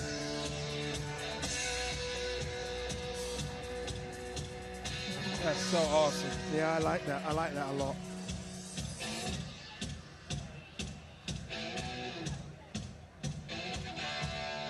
I wonder what car Terence is going to come in. Let me describe. That's a great What question. car is Terence coming? Let me describe Israil as a fighter. He's that kind of guy, Sergio. We call him blue chip. Punch that clock and go to work. He ain't coming in here for no nonsense. He don't care about who you are, what you got to do. He going to his machine, and he going to go to work. Listen, man, I've been in camp with you and your father, and I know what that means. I mean, there's no messing around with the bootstraps. Absolutely. It's go to work. We don't want that flashy stuff. I mean, he's forced to come out in that flashiness right out the Mustang, but that's not him. You can see it. He just wants to get in there and fight. He trained. He's prepared. He has all the backing in the world. Now it's just time to sell the fight and shine. Is Terence Crawford that guy as well? No, I would have. No, is Terence Crawford the guy that cooks in and goes to work as well? Is he not similar? Oh yeah.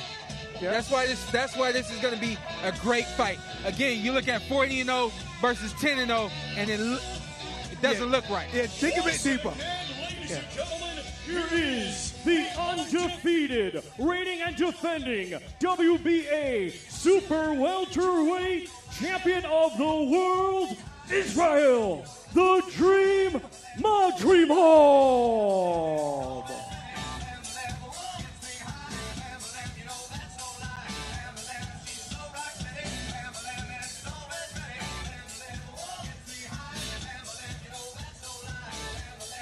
Israil Madrimov on the biggest stage of his career, up against the biggest challenge of his career. And I almost feel like he's ready for this challenge. It seems like he's built for this challenge. And by God, it's going to be a challenge come Saturday. Listen, you know, they call boxing the poor man's sport. They say it's one of the loneliest sports. He's done everything right. And now let's welcome, arriving in a blue 1959 Chevrolet Corvette from Omaha, Nebraska, undefeated with 40 wins, 31 of his 40 wins coming by way of knockout. Ladies and gentlemen, please welcome the 3-weight world champion and current WBA Super, WBC, and WBO welterweight champion of the world, Terence Bud Crawford. I know I said I wasn't a car guy, Ade. I just became a car guy. Wow. That car is amazing. That is the car, and that is the fighter, the pound-for-pound fighter on top of a beautiful piece of machinery. I mean, that's how you make an entrance. That's a pound-for-pound entrance right there. Yeah, look, I said I was a Mustang guy. I lied. I'm a Corvette guy. That's a Corvette, man. That there is beautiful. And I've just seen as well, they got the number plate say Crawford. They've had their names. I didn't even notice that. Their names on the number plates as well. Crawford, like Madrimov, though. Look at his face. Can we just get there? He's got that kind of, can we just get this done to Saturday? I love this. I love this for both of them. When you mentioned that the face-off was super, super nice, you were talking about the show. And I thought you were talking about an actual face-off. No. I've never known Crawford to not have a real face on fight week. No. The face-off. Yeah, I mean, when these guys get to face-off here, I think we're going to see a switch. Yeah, absolutely. Yeah. That's a beautiful car. You know, Crawford's one of the meanest fighters that I've actually met and shake his hand and talk to him. I'm complimenting him, and he's looking at me like, sizing me up. He's a mean dude, man. Yeah, mean, but very cool, mean. you know? And he fights that way. He fights with a chip on his shoulder, you know? He's just the real deal, man. I mean, this is a scary, scary world champion. And pound for pound, I mean, still at this age, at almost 36, 37 years old, still at the top of his game and still elite, it's incredible. Yeah, I think he's now on a mission to sort of chase that all-time great discussion conversation. Do you know what I mean? We already know he's arguably the best fighter of this era, right? Him, Canelo, Usyk, there's a debate. He now wants to, I think, in the next couple of years, have a few more big fights to have a real conversation about where he comes. No, we're talking about all-time great. Yeah, you said, I mean, 2-time undisputed. That's amazing. But to become a 4-division world champion, that's something, you know, Roberto Duran did. Some of the all-time greats done. That's GOAT status right there, and that's where Terence Crawford's headed.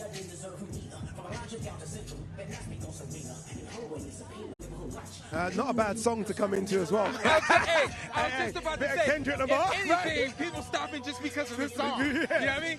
You might be walking by, I don't care what's going on. Oh, wait a minute, this is my jam. What are they doing to my jam? Yeah, but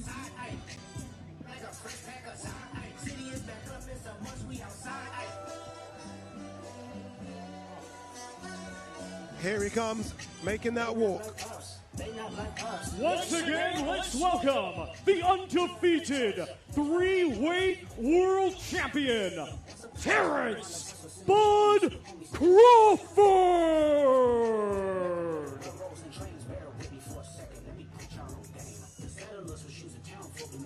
What a moment for Terence Crawford, bidding to become a 4-weight world champion. And then who knows what happens after that. You're hearing the names being mentioned, Canelo, other names being mentioned. But first he has to get the job done against a very, very good fighter in Israil Madrimov.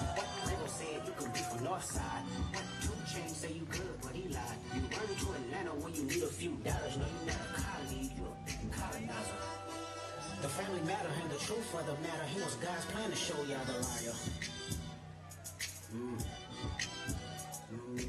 Here we go. We're going to see this face-off. And I think this is the moment when things get real. Niceties go out the window. This, our Riad season card, main event Saturday, August 3rd from BMO Stadium in Los Angeles, California. 12 rounds scheduled. It will be for both the WBO Interim and WBA Super Welterweight Championships of the World, and it is a final eliminator for the WBC World Championship. Yeah, both of them. This is going to be, and you know, I'm happy that both of you agree that Madrimov is a real challenge, because look, to the American audience, Madrimov isn't really known. But to the European audience, when we look at his amateur record, we know how good Madrimov is. And I think he's starting to get his blood. I think we're going to go and hear from both as well. Let's go upstairs to Chris Mannix. Israil, first title defense for you, and it's a big one against the man who has long been the pound-for-pound king. How are you feeling heading into this fight? What's up, Billy? Thank you for coming. I'm feeling great, you know. I'm waiting this moment a long time. My dream is coming true because I'm feeling great. 3 weight divisions. Nobody has been able to beat this man. Why are you confident that you're going to be able to do it? You know, this is my division because I think this is only victory for me. Good luck, Israil. Thank you. Bud, we'll turn to you. Been a long time since we've called you a title challenger. How does it feel challenging for your first belt at 154? It's all right. I had to go through it at 135, 140, 147. It ain't no different from 154. It's your first fight now at junior middleweight, and you're going right to the top of the division against Israil Madrimov. Why was this the right fight for you? I think all the fights was for me at 154. I wanted all the champions. I consider Israil the #1 guy in the division. He's a great fighter. I just think it's the Terence Crawford era. This man's probably naturally a little bit bigger and stronger. What kind of fight are you expecting on Saturday? I don't know. He might come out, try to box. He might try to use his size and pressure me, but I assure you, we're going to be ready for whatever he brings to the table. 11 straight knockouts in a row for you. Is this the kind of fight that you think you can get the 12th? Hey, we shall see. Good luck, bud. Thank you. Guys? Oh, liking this one. This is going to be a good one, isn't it? Terence Crawford versus Israil Madrimov. We are going to hear from both fighters. They're going to join us on stage. Israil Madrimov first. Let's have a quick reminder, though, of the fight card that you can expect on Saturday. And it's a good one as well. Prelims are fantastic. And then, you know, obviously the main card is very, very special. Terence Crawford, they're having a word with Eddie Hearn. These two have gone back and forth all week. It's only friendly. It's only friendly banter between them. By the way, Eddie Hearn has put 3 fighters against Terence Crawford. All 3 have lost. So let's see what Eddie Hearn can do. Obviously, he looks after Israil Madrimov. All right, we kick things off in the welterweight division. As you can see, Ziad Alma Youth will take on Michael Bulik. Then in the super middleweight division, Steve Nelson, part of that Terence Crawford team, takes on Marcus Ramon Vasquez.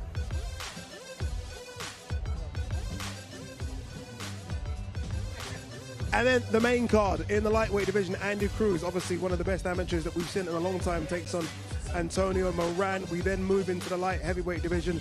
David Morrell takes on Hot Rod Kaladzic. Heavyweight division, Jared Anderson versus Martin Makole. That's my fight of the night. I think that's going to be fantastic. We stick in the heavyweight division. Former unified heavyweight champion Andy Ruiz takes on Jarrell Big Baby Miller. And then, the first world title fights we have on the card, Isaac Cruz versus Jose Valenzuela. They fight for the WBA World Superweight title. And then the pound-for-pound king, Terence Crawford, moves up a weight class to 154 pounds, bidding to become a 4-weight world champion when he takes on Israil Madrimov. And, despite the power of TV, Israil Madrimov is with us now as well, with his translator. Thank you very much. Israil, as we get closer, we're only a few days away now. What are the feelings now? The biggest fight of your career is fast approaching. Yeah, I'm waiting a long time this moment, and we are here. Only waiting Saturday, coming fast, and then fighting. And I will be, inshallah, only victory. I want victory. By the way, your English is getting better. It's like it's getting better every single day. What do you make of all of this? This is incredible, right? You wouldn't have experienced anything like this. Is it special? Do you just want to get to Saturday, or can you enjoy this? Yes, I like this moment, this first time for my life. Only energy. Yeah. He was only imagining something like that to happen to him. Well, you deserve it as well. I know the guys want to ask you some questions. Israil, so you fought guys all over the world as an amateur. As a pro, you only had 10 fights. You're fighting the #1 fighter in the world right now. How do you prepare for him stylistically? What kind of sparring partners do you get? And ultimately, do you have a plan A, B, C, and do you think you're going to need more of that to beat someone like Bud Crawford? We are training camp was good, sparring partner is good. I'm feeling great. And then I want make the game plan. Good game plan. I have the, inshallah. It will be a great fight Saturday.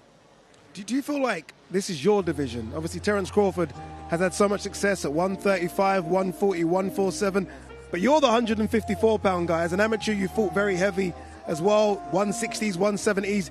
Do you feel like he might just be a bit too small for you? Я не считаю этот размер не имеет, потому что он опытный боец. Но он поднимается на мой вес. Здесь я чемпион здесь. Поэтому я должен показать свой бокс, свой стиль, и защищать надо достойно. I don't think it's about the size. I think that he has the experience and he has the knowledge of the boxing that he can use, and it's not about the size. I just feel that it's my division, and when I'm saying my division, I don't mean 154 and sizes. I mean that this division is my division. I'm the champion and I have to defend the belt, and we have a plan for him, and it's not based off the size. Nice. Question that I have for you. You've already mentioned that Terence Crawford, favorite fighter of yours. Have you gotten past the fact that you're getting in the ring with him? And once you have gotten past that, what do you think it's going to take to beat Terence Crawford?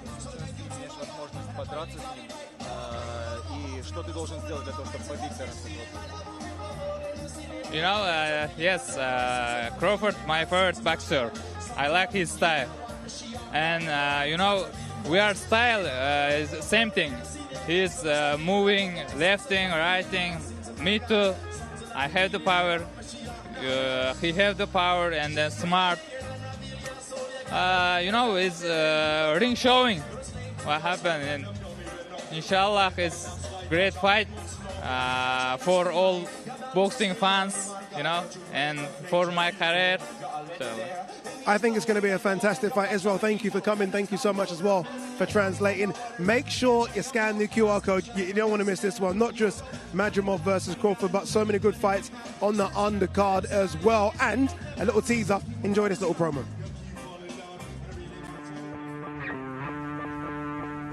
Two champions, undefeated. In one corner, a superstar, a living legend with GOAT status. Terence Crawford is an all-time great. Climbing 3 weight divisions, it's incredible. If you go to the 4th, then you're hitting legendary status. Now that I moved up in weight, challenging Israil, Madrimov, he's a tough opponent. Will his power carry up? We don't quite know. We both got a lot to lose in this fight. And the other, a dark horse with illustrious past. From a glittering amateur career, he moved into the professional realm. He's seen about every type of fighter you can see growing up through the amateur ranks. Crawford, I see, yes, okay, no problem. I'm not Errol Spence, I'm Israil Madrimov. This belt coming to Uzbekistan. He got the title, but I got the name. Do not count out the man from Uzbekistan. You're talking about a fresh fighter that is in his absolute prime in Israil Madrimov. We are making history. Madrimov is going to be the underdog here. He's fighting arguably the best pound-for-pound fighter on the planet. He got what I want. and I got what he wanted. Labeled as one of the top fighters in the sport. Terence Crawford already has a Hall of Fame resume. To become that, you got to go through Terence Crawford. I do believe Madrimov has what it takes. This my division. He's ready for war in Los Angeles on August 3rd. This would be the biggest win of Terence Crawford's career. I'm gunning for him August 3rd.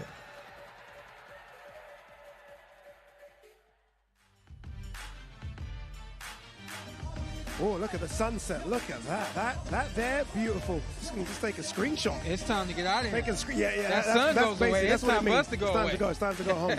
And we will be doing that very, very soon as well. You know what I liked about what Madrimov said there? The best thing I took away, I think it was the question that you asked him. And he said, I'm not trying to say that like Terence is too small. I'm trying to say the 154-pound division is mine. Like the whole division. Yeah. Like not my belt, the WBA, everything. He's coming to fight. No, I love that answer. And the fact that he knows what's in front of him, right? I asked him if he had a plan A, plan B, plan C. I wanted to get a little strategy out of him. He knows what he's up against, but he also knows what he had to go through to get that champion. So he's carrying himself like a champion. He's fighting the #1 fighter on the planet, but he's the man and he's the champion and he's carrying himself like it. I love the swagger coming from Madrimov. Yeah, I love the swagger. I can see Terence Crawford making his way to us as well. You see the way he was looking at you? Yeah, see how he was looking at you? He didn't do anything. He didn't do anything. What's up, family? Hey, we were. Did you get the pick of the cars? Did you choose that car? No, you didn't choose that car. I thought you was gonna say that's mine. If I did, they know my style. They know my taste. What's your taste? What's your taste in cars? Blue over red. Okay, more, yeah. See, yeah, I thought so. How you look good. I feel good. I'm great. I'm feeling good. I'm feeling great. You know, only 3 pounds overweight. I'm great. What's it like that when you know you don't have to cut down to 147? I mean, the 147, you always make it, but it would have been a tough weight cut. Now, though, you got these extra pounds to play with. What's that like? Oh, it feels good. It feels good. You know, I can eat more. I can rest more. I don't got to work out as hard. I don't got to wear no plastics all the time. And, you know, it's less stress off my body. We were asking, as you were coming in on the car, we was asking, does Terence enjoy all of this? Or does he want to just get to Saturday? Do you enjoy it all this week and everything that comes with it? Well, to be honest, I be ready to fight. But all my peoples always try to remind me to enjoy it. Enjoy the moment. Because one day, all this going to be gone. So embrace it while you can. Embrace it, you know what I mean? Show the love that's given to you to give it back. And tell us about this moment at 36 opposed to this moment at 26, 30 years old. Like, you're 36 now. What's this moment like now? Don't look at like you feel like you're squaring up. I was about to say that. He's staring you down, man. Oh, my God. I'm listening. But you know it is fight time, so I'm listening. So, obviously, the energy is the same, but, like, you know, kind of walk us through that. No. Like I always say, everything happened for a reason. And for that reason, God didn't bless me to have it then. He blessed me to have it now, where I'm more mature, where I'm more laid back and can handle everything that comes my way. You know, who knows where Terence Crawford would have been at if he would have got everything that he wanted when he was younger and immature. More dangerous at 26 or more dangerous at 36? I'm more dangerous at 36 than 26. I got a question for you, man, because before you came up here, I said, yeah, we know that your pound-for-pound abilities, your speed, your power, you're able to do everything. But your meanness, man, I think this fight comes down to meanness. What do you think it comes down to, speed, power, or just temperament, something that he has, that you have, that he doesn't have? I think everything comes down to play, you know, because I felt as if he never faced a fighter like me. Who knows if I face a fighter like him come fight time? We never know. But I know for sure he never faced a fighter like me that can do multiple things, that can change up his game plan in a blink of an eye, you know, at a split of a second.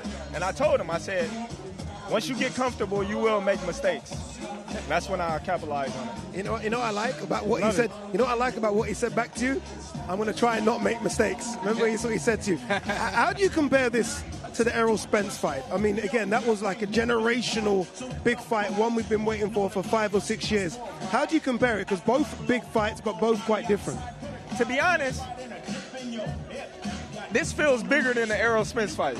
You know, if you look around, it's different.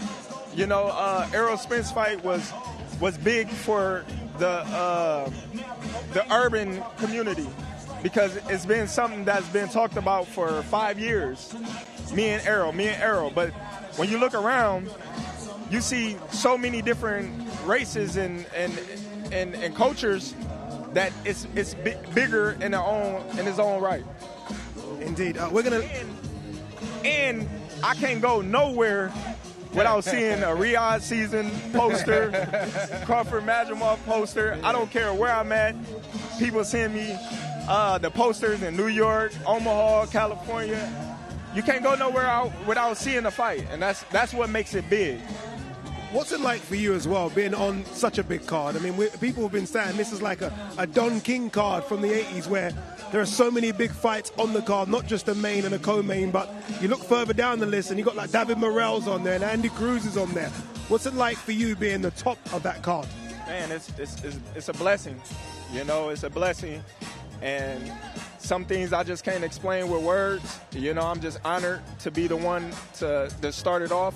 And I just hope that it continue. You know, Turkey, continue to doing big shows like this for America as well as in Saudi. I love it. Perfectly said there from the pound for pound king, Terence Crawford. Big time boxing on the zone. Make sure you stay locked in. The pound for pound great Crawford. The Uzbek superstar Madrimov. The Riad season road trip commences on August 3rd. It's an incredible fight. Terence Crawford, an all-time undisputed great champion. I do believe Madrimov has what it takes. Destination Los Angeles and the Zone for one of the best bouts of the year. We both got a lot to lose in this fight. This my division. With the world title and undefeated status on the line. He's ready for war in Los Angeles on August 3rd. You got to go through Terence Crawford. Go out there, son. Go let the world know that you're great.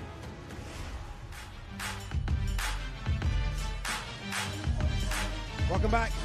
Look, so special. It's so good to have Riad season in America. So good to have it in LA as well. And so good for it to be that the pound for pound king, Terence Crawford, against a fighter I think is going to cause him a lot of problems. And Israil Madrimov, something very, very special. Undercard, crazy. It really is going to be a good night on Saturday. Eddie Hearn has joined us. Eddie, the most important question to ask you, have you played Terence Crawford at darts yet? I just saw him coming off. I've made a call-out video that will be published tonight. Right, this is serious stuff. You don't call out a Brit to play darts, right? Especially if you're American. I'm sorry. We are bringing the PDC to America, but you ain't ready for darts yet. I don't know too much about darts, so I'm going to let you have exactly, that. Yeah, you know what?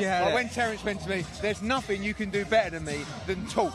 And the only thing I could come up with was darts. That leads me to my question. You felt the energy of going up against Terence Crawford. Not in the ring, but tell me about the energy that you felt. I really like the guy. Like I have so much respect for him. I think he's a really good person with a good heart. And sometimes you need to bring out the personality in someone. Like Madrimov is obviously he's from Uzbekistan. He's quite quiet. So that was just me kind of poking him a little bit and letting everybody see that he's actually a real cool guy. Do you know what I mean? He's an unbelievable competitor. You see that, the way that he breeds that for his family, you know, like his sons and stuff like that with the wrestling. Like, this guy's a winner. And we know what we're up against on Saturday, but I like our guy in this fight because he's a real fighter and he's elite. Do you know what I mean? And he's a big 154-pounder, but he is fighting a generational great in Terence Crawford. I think it's a tremendous fight, but I feel like probably the world, but also the American public has never seen enough of the real Bud Crawford. Like, I feel like he should be a superstar in this country. He should be really applauded as a fighter and as an individual. Was there any hesitation at all from Team Madrimov when this got kind of put to them? Like, okay, look, Terence Crawford wants that belt. Was there any maybe not? Honestly, a little bit, because if we're all honest, you know, when you become a world champion and you've had 10 fights, number 11 in the first defence is not always Terence Crawford. Do you know what I mean? But at the same time, when you're a fighter like, you know, he's from Uzbekistan, you know, people know him, but he's not a superstar. This is the breakout fight that can do that. Obviously, it's a massive financial opportunity as well, but Madrimov's about more than that. He was an unbelievable amateur, one of the top amateurs from Uzbekistan. He's a national hero in Uzbekistan, and it was like, look, ideally we'd like another 2 or 3 fights, but the opportunity's here. Let's roll the dice. Maybe it's a step too far for Terence Crawford. When you're at 35, you're at 40, you're at 47, you go to 54. One time is too much. Yeah. Saturday, we'll see. But I like our guys slot in this fight in an amazing card, like amazing card. Eddie, you do understand that your guys are going up against the most dangerous Terence Crawford that there could ever be. Why'd you say that? Well, he says he's more dangerous at 36 than he was at 30, 26, 30. Yeah, I think that Terence is getting on a bit, but he's lived a very, very good life as a fighter. Do you know what I mean? Hasn't ballooned between fights, doesn't go out and party, doesn't get himself distracted. So we're well aware of the challenge. But sometimes I have to talk up our challenger, but sometimes you do it without actually seeing a way that they could win or they could neglect the bit. But Madrimov, one, he has great ring IQ. His movement is very, very good. He's a good body puncher. He punches very hard upstairs as well. He's got a great chin. He's a solid guy. Everyone's going to struggle against the movement of Terence Crawford, the ring IQ.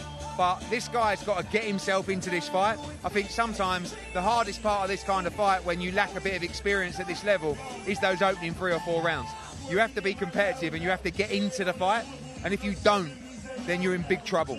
Because you've seen Crawford so many times, whether it's against Avanesian, whether it's against Kell Brook, Amir Khan, those first 3, he just goes through the gears so effortlessly. Do you know what I mean? And you've got to find a way to negate that. It's going to be difficult, but all I can tell you is Madrimov is bang up for it.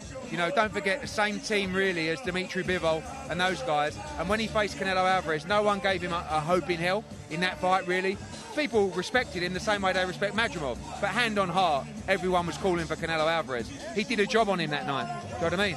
So don't rule this kid out. Okay, so we know Terence Crawford called you a great talker, and you're a great promoter. Now put your boxing hat on, your trainer hat on, X's and O's. How exactly does Madrimov win early rounds? Can he win the middle rounds? Can he get a stoppage? Does he win a decision? How do you see this fight going? I think, it's not even a case of winning the early rounds. It's just a case of being competitive and getting away and finding a way into the fight. He punches very hard. He has tremendous straight shots to the body. Like if you watch him, he moves in and out of that circle within the circle. He pivots really well. He has great straight right hands to the body, great work to the body. He has to slow Terence down a little bit. It's really difficult to do. I mean, I'm not the guy to ask tactically how you beat Terence Crawford, but you have to, you've got to put a little bit of a dent in these guys. If you let them get into a rhythm and you let this guy just shine, because Terence's confidence is on another level. Like, although he knows he's in a tough fight, he has no doubt he wins on Saturday night. Eddie, we got 2 former champions that don't know how to beat Terence Crawford either. Yeah, so. I know. But good luck. Maybe, the only way, when you talk about those kind of geniuses, I put Inoue in the same class. I actually put Lomachenko in the same class. It's only when you move through the weight classes that actually you come up against someone that can nearly match your ability, but can match you in size and power and hurt you. Yeah. Like we have seen Terence Crawford buzzed a couple of times, and he's in with the biggest puncher of his career. No doubt about that. And I think this is the toughest fight of his career. But Madrimov is relatively inexperienced as a pro.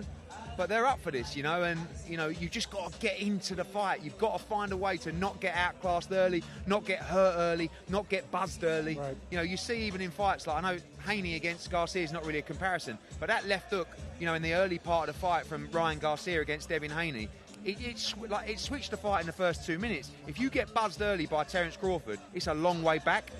So, I'm not saying it's even a case of winning the early rounds. It's just be competitive.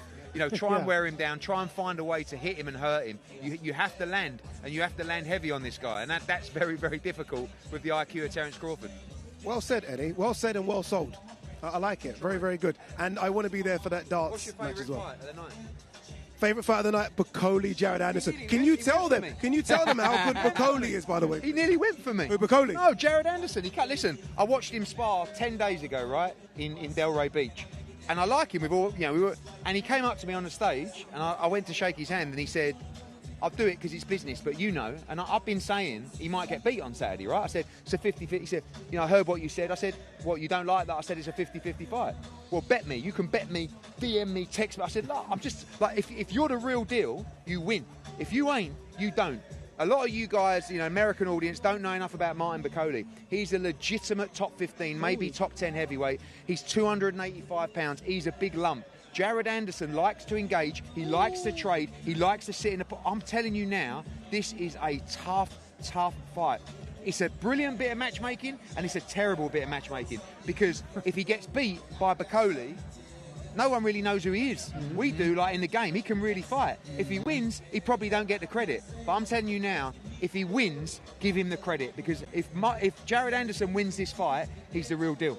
And I hope he is, because I like him. And I think for American boxing, he's fantastic. But I'm telling you now, if he starts trading up with this guy, if Martin Makole's fit, and if Martin Makole can have the cojones in this fight, this is a massive banana skin. Hey, we got a bet here, so I don't know if you want to tell me about Pitbull against Rayo.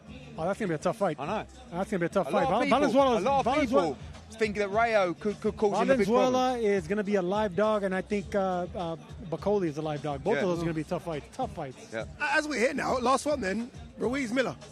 Look, what I love about Ruiz Miller is Andy Ruiz, Marvin Hagler, hard to do your heel runs when you're wearing silk pajamas, right? What happened to Andy Ruiz was he made a load of money very quickly, and he couldn't it changed his life. People were hanging on to him. He's one of the nicest guys you'll ever meet, by the way. He has such a good heart, and people took advantage of him. And all of a sudden he's very generous with his money, and then all of a sudden his head was messed up. He lost interest in the game. He lost love for the game. Now he says he's back. He says he has love for the game. And when you got another 300-pound monster leaning on you and slobbering all over you 7 or 8 rounds in, you're going to tell me how much you want it, right? Yeah. Ruiz is too good for Miller. Yeah, I agree. But if his heart ain't in it, and Jarrell, who now actually looks not like Jarrell Miller, 40-pound lighter, has really... Jarrell Miller knows this is it. This is it. And if Andy Ruiz hasn't got the appetite for the game, he might not win on Saturday. But if he's still the same Andy Ruiz, if he still wants it, I believe he wins the fight. Andy Ruiz and the lack of appetite, I don't see that. But I see what you've done. I see what you've done. Don't blink. Sorry, don't blink for Morrell against Hot Rod. I mean, Hot Rod is all action. Morrell's a special fighter, as is Andy Cruz. In the game, a lot of people say that they think Morrell might beat everybody. 168 and 175. Wow. All right. Day one in the books, and a good day one as well. I mean, Eddie sold all the fights there, and he's correct. There's so many good fights on this card, and this was just the grand arrivals. Tomorrow, it's the media workout with an extra bit of special for you as well, because we've got 3 fights as well. So media workout, stay tuned, stay locked in, 3 fights, and then it's the press conference, then it is the weigh-in, and then it's showtime from the BMO Stadium. So you see the QR code, scan it. Don't miss this, because this is going to be crazy. This, I think, and I could be wrong, I'll ask the Americans here, is the best fight card we've probably seen in America ever. And it goes down this Saturday. Make sure you tune in. It's going to be a crazy week on DAZN, and we might even get a darts match as well. We'll see. Go on, one more thing. Oh, no, they don't want me to. They'll probably ask you to wrap it up. Tomorrow night, we're live here with not just the workouts, with a show. Mark Castro headlining. I just said that. I just said that. Sorry. No, it's okay. It's the music. That's all right. It's all right. It's all right. You want the last word? So don't miss it tomorrow night live on DAZN. As Addy said, the best fight card you've ever seen in America. Riad season comes to Los Angeles, and tomorrow we're here on Santa Monica Pier with a few beers for the workout and also a live card. Thursday at the Chinese Theatre. Unbelievable scenes at the press conference. Friday, LA Live for the weigh-in, 6 p.m. Everyone's welcome. And don't forget, Saturday night, the best fight card, top to bottom, sprinkled in with a bit of Eminem. Mic drop. I didn't even mention Eminem. Right here tomorrow. on DAZN. That's it. I didn't hear you say it. I couldn't hear you talking.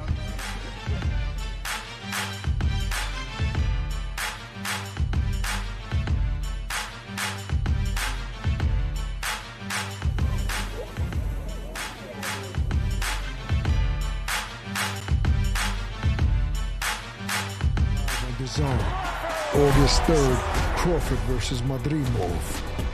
How do you know you're the best? Is it the 40-fight undefeated streak?